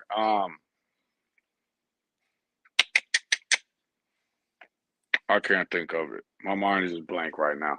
Anyway, let's go on. Breathe down phone. Let's see here. You know what, dude? I'm almost 2 hours still behind you. Couldn't your Facebook group or one of the big ones use the base of that group to start forming a national breed club, or am I underthinking it? Nah, you know what? People use, that's why with the work and the education that we put into that group, I thought if you would have told me, hey, your group's about to be shut down tomorrow, I would have probably gone into depression. Really, the only thing I really didn't like about it getting shut down, and once we restarted the new group, Giant XL American Bully Breed Group 2.0, I realized what really bothered me about it getting shut down was how much stuff I put in the guide section of the group that was educational for dog breeders, dog owners. And a lot of that stuff would hit me at random, and I would just get to typing and put that in there. So it was like a library of various different topics. So we're in the process of rebuilding that. That's my biggest regret in the group being shut down, is not the losing, what were we at, 75,000 people, just over 75,000 people. I don't regret losing all those people, because we don't promote our dogs anyway. Most people who have a group use the group to promote their dogs. We don't promote our dogs anyway. So I don't regret losing the people of the group. I regret not having somewhere else to kind of save those things. So I regret that the fact that I didn't take that guide information and save it somewhere. That's my biggest regret when it comes to the group. Because that was a lot of information over the last 3 years. But it'll come back to me at random. It wasn't like it was something I looked into or learned or investigated. It was just things that I already kind of knew. So it's not that big of a deal. But then at the same time, there are other people that will contribute things, and I will put that in the guide section. So it's like a lot of that becomes lost. 53 watching, only 17 likes. Yeah, you guys hit that like button. You guys definitely hit the like button. Smooth Bully said Joel's trying to get a breed club together and get the American Bully in the AKC. That's interesting. And I haven't heard him say that. And because I'm thinking you're talking about Joel, shots fired owner. I think this breed's not ready for the AKC. Are there dogs within our breed that are like shots fired, the dog he owns? Possibly. But there's not enough of them. This breed's not ready. The AKC is not going to take a breed that when it Googles it, it's all over the place. We need to really achieve consistency, and we need that consistency to dominate the appearance of our breed to the masses. That way the dogs are crappy are barely seen, but the dogs that do look good are widely seen. So when we've got people who are still breeding what they call freaks, we're not getting into the AKC.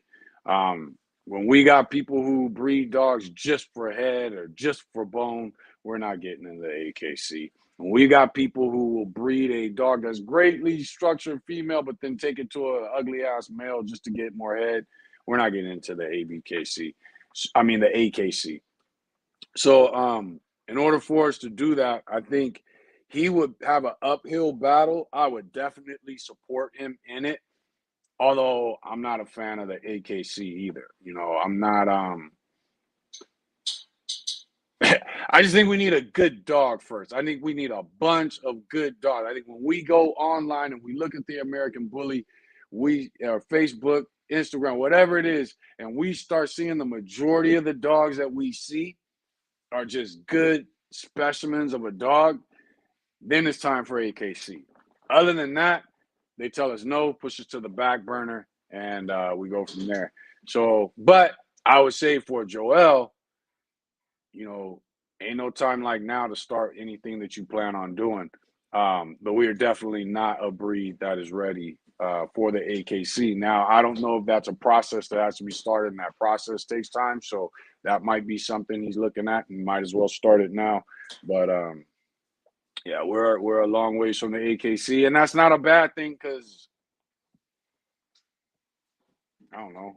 I think as long as we got the UKC, any apartment complex you go to, some apartments you go to, and you want to say, hey, my dog's an American Bully, and they'll say, okay, let me show his registration paperwork. If you show them ABKC paperwork, those apartments are going to be like, we don't even know who that is. If you show them UKC paperwork, they'll be like, okay, UKC says this dog is not a pit bull. Cool, you can go ahead and move in.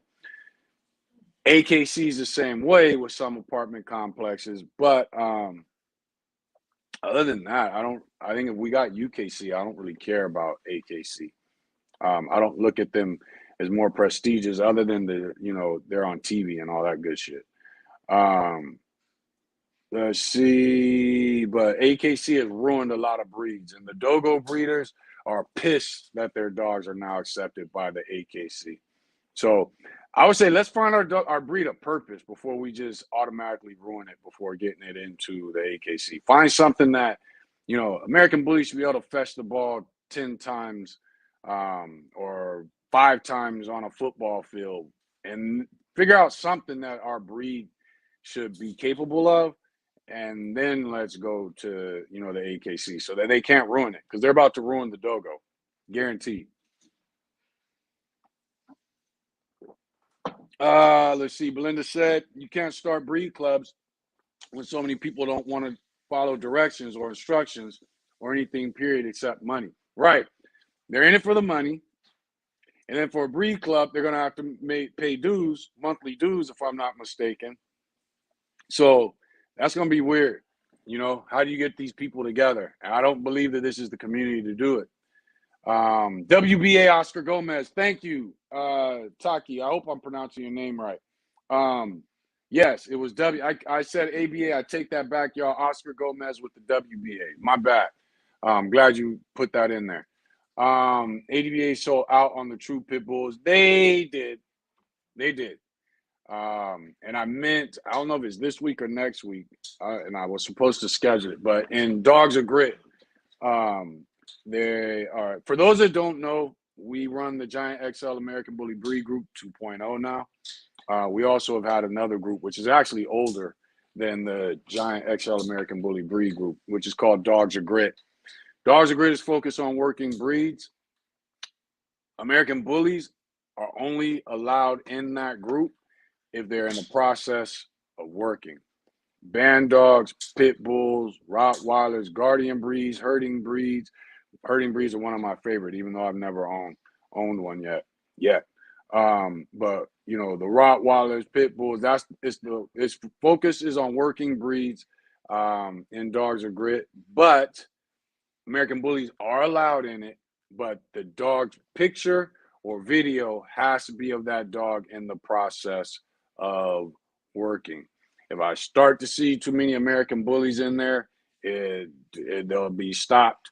If I start to see too many American Bully puppies or litters in there, it'll be shut down. It ought to be stopped. That group is not about promoting your next litter. So it's 100% focused on conditioning and working. Because the other group got shut down, I plan on starting to get back into Dogs of Grit like I used to be. But if you guys want, definitely check out that page. And it just came from a website that I used to have, which was Dogs of Grit. And then I forget what happened with the website, and I never got it back going. And then when we got into Bullies, I was like, you know what, let me start another group, and a group based off of that website. Let's see.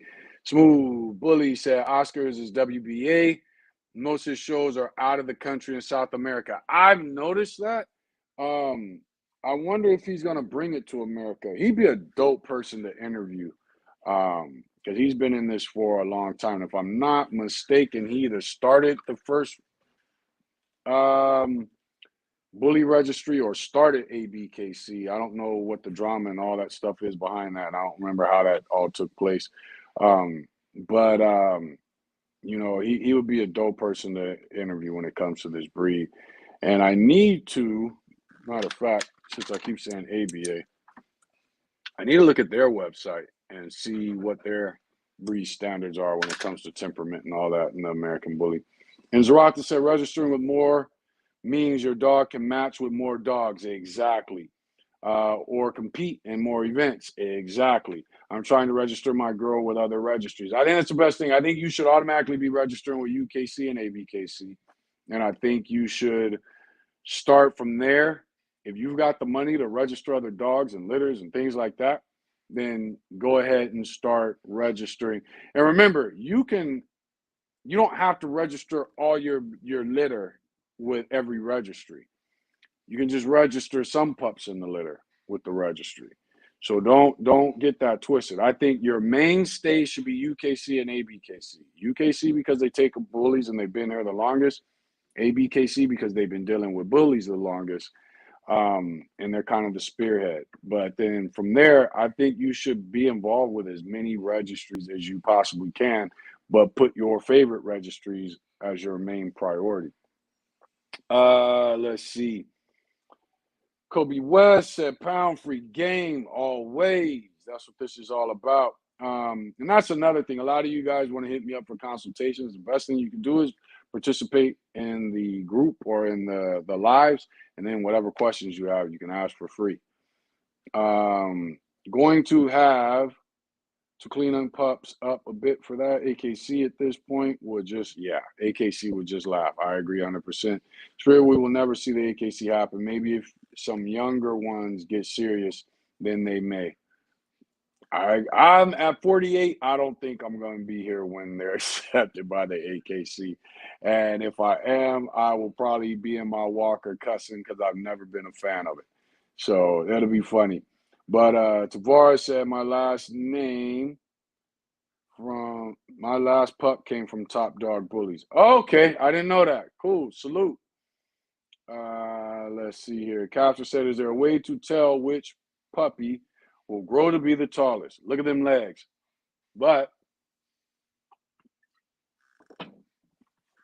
here's the thing. Here's your biggest cues on size when it comes to pup.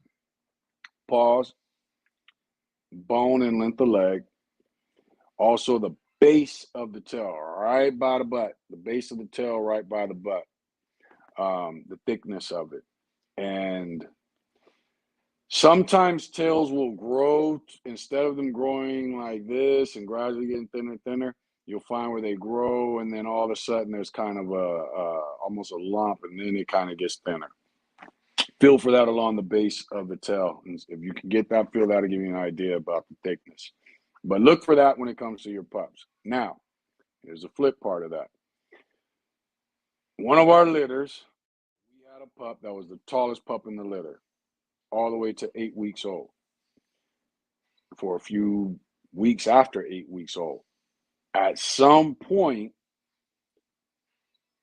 another pup grew way taller than that pup. But he always maintained being taller than that pup.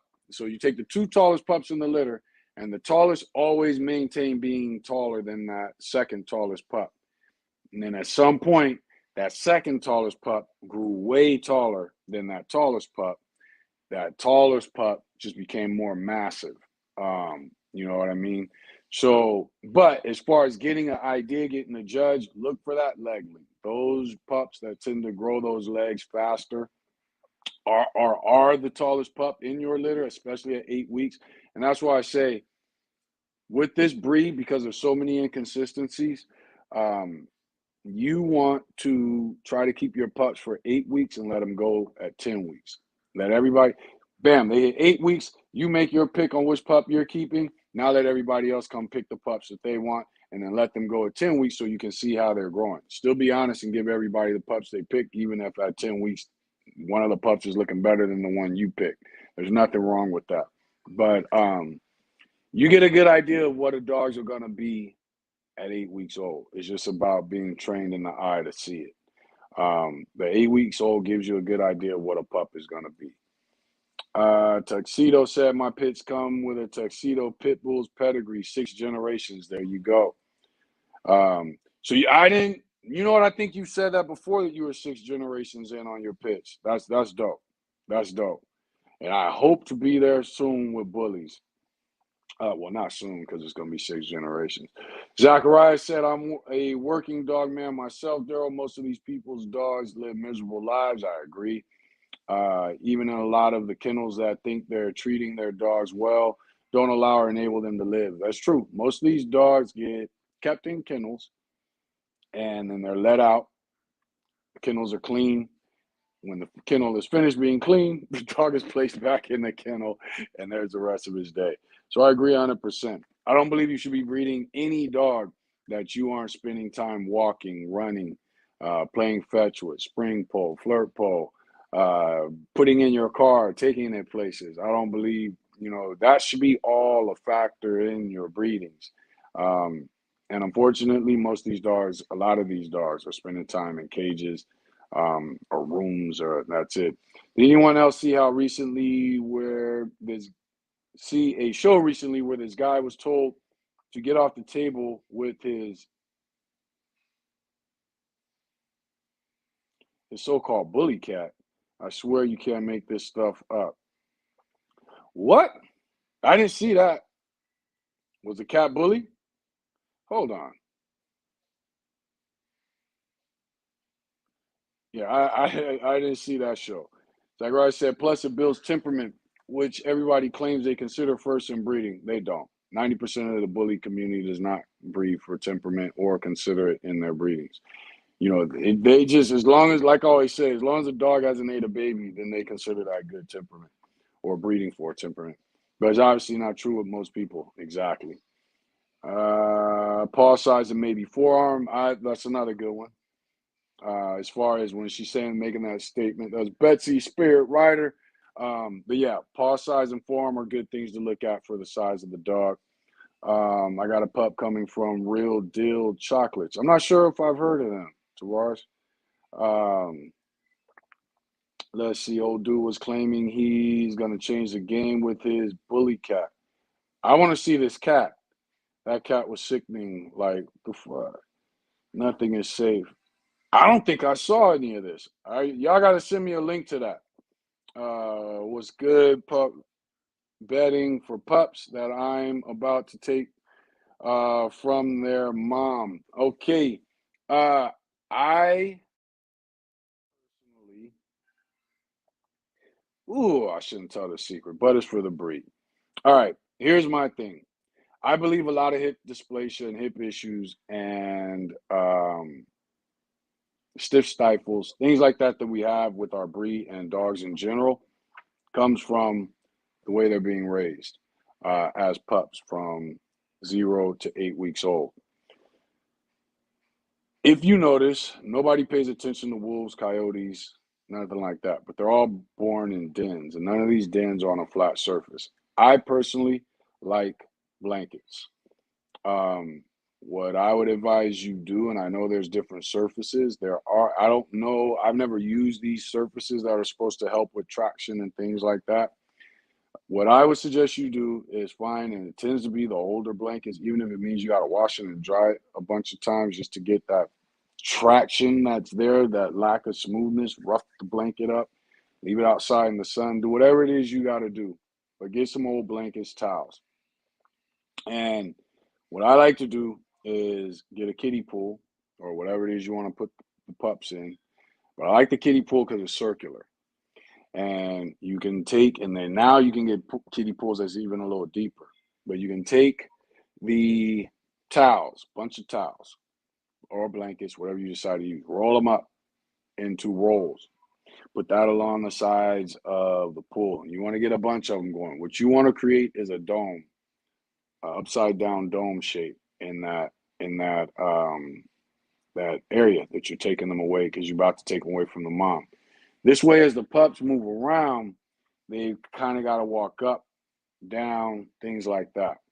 You want to create things in, if you have a flat surface that you're raising the pups in, then have things that you know they're going to be going up. You need something that's hillish, like animals in the wild have, or predators in the wild have, wolves and things that live in dens have. You want to start them off on that as early as possible. What I personally like to do is separate the pups from the mom immediately and then bring the pups to the mom for feeding. Every now and then I'll let the mom come in and mess up the whole setup, things like that, because she starts to flatten things out. But when she's flattening things out, what she's really trying to create is that dome. It's in her instinct to do that. I think that is where a lot of our problems are happening. There should be a small area that's flat, and then things should start to get gradually go up the sides. This way, the pups can't get all the way to the top. And at the same time, they're constantly working on their legs, working in circles, going this way, going that way. There's a video I did that some of you have probably seen where I took, I call them Huggy sheets, but I took a fitted sheet, placed that over a pool, and I tightened it up so it was like a drum. Then you'll see me taking newborn pups and placing that, especially if I'm going to leave the female with the pup, then I'll tighten it up like a pool so that the sheet is not touching the bottom. And then I place the newborn pup on I think that video is on YouTube. It might be gone if it was in the group because I know it was in the group, but I think that video is on YouTube. But I put that pup on there. The pup's weight causes the sheet to go down, but it doesn't touch because you want to keep it tight. Cause the sheet to go down, and then the pup crawls around. And wherever he goes is constantly uphill because his weight is causing it to go down. And I think that's something and that's like one of the early conditioning things that I do with pups, even before they could see. So I think that's what's causing a lot of the issues in the dogs that we have now. We're getting these fancier and fancier setups, but these setups have nothing to do with breeding or raising dogs. I know there's some with traction that I've been wanting to check out, but I've been wanting to find out is whatever that material, is that something that I can lay and still make that dome shape that I like for my puppies to exist in. So I just haven't tested any of it out yet. But I personally, I like blankets. Blankets, towels. It's easier to clean up behind them, and it's that cushion for them to move, get those pasterns going, that muscle going.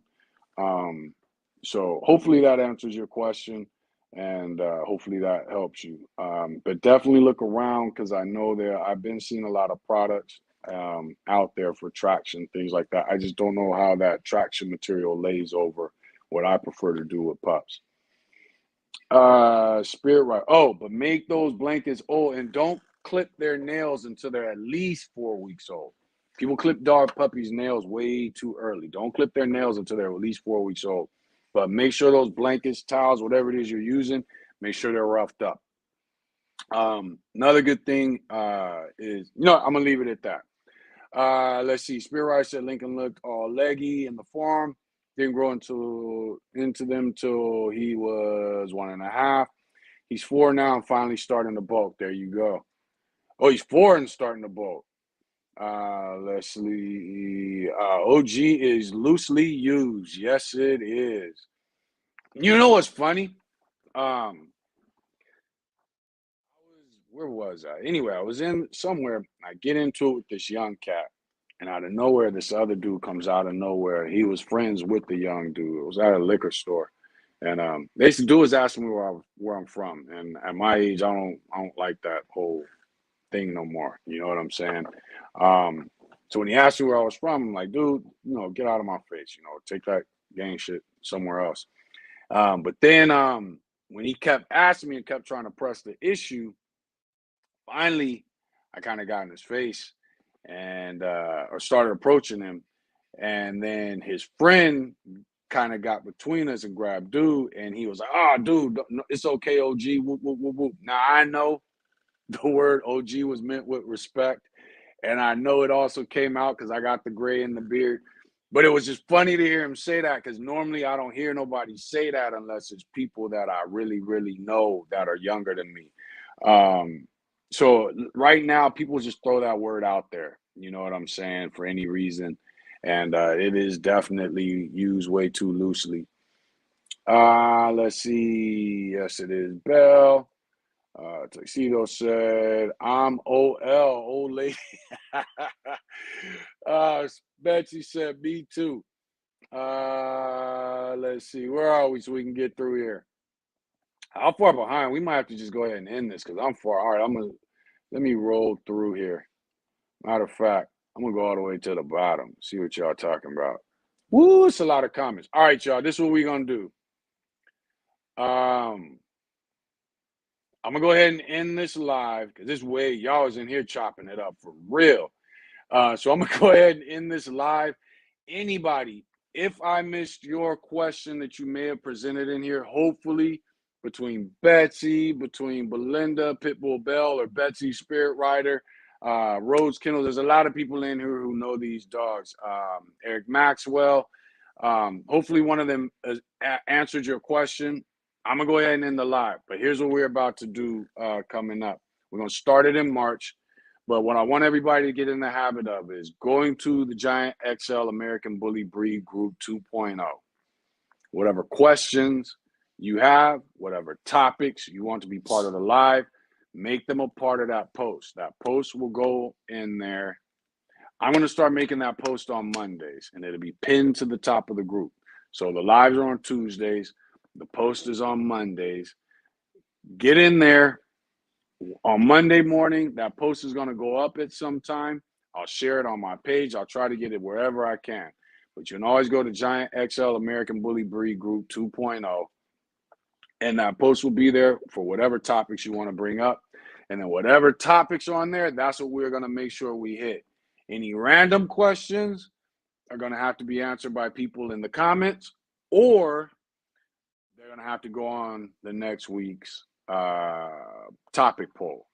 So that's the way we're going to start doing it, because otherwise the lives just go too long. And for people who can't watch the lives, they miss out on a lot because it's hard to watch a 2-3 hour live. Like we've been on here for 3 hours right now. But also remember, just because when we get to that, and we're not going to start that till next month. So we're going to continue with me trying to catch what's in the lives. As you can see, it's a lot of people who know these dogs, who know just dogs in general. If you've got a question, ask it. There's a lot of good people that watch these lives and will answer your question. If I miss it, I used to kind of make sure that I got to all the questions, but that's becoming more and more difficult the more and more active people get. So make sure you still ask it because somebody will answer it. And if nobody answers it, bam, join Giant XL American Bully Breed. Actually, right now, you don't have to join it. Go to Giant XL American Bully Breed Group 2.0, wait for Monday's post, and post your question on that, or Monday's poll. Post your question on that poll, and it'll give you, it'll show different slots, you know, where you can put what you want and people can vote on what they think they want the topic to be, and then it orders them and which one has the most votes. So go to that poll. Matter of fact, let me show you what it looks like. Let me see if y'all can see it. So what you'll see is, I don't even know if y'all can see it, but what you'll see is this right here. And it will show you, and this is how it looks. So hopefully you guys can see that. And as you see, Dog Talk Tuesdays, and that's how it looks. So hopefully you guys were able to see that because I couldn't look at it. And I don't know how to reverse the camera around on here. So hopefully you guys were able to see that. Is there a way through Bullies? I don't think there is. So, but yeah, so make sure that you start putting your questions and stuff in there. That way we can get to the point and get these lives done a lot faster. But at the same time, if a question pops in your head, conversation in these lives is always cracking. Make sure to throw your question in there. Other than that, I'm gonna go eat. Salute. Thank y'all for joining in, and thank y'all for helping out with answering questions. I'm out.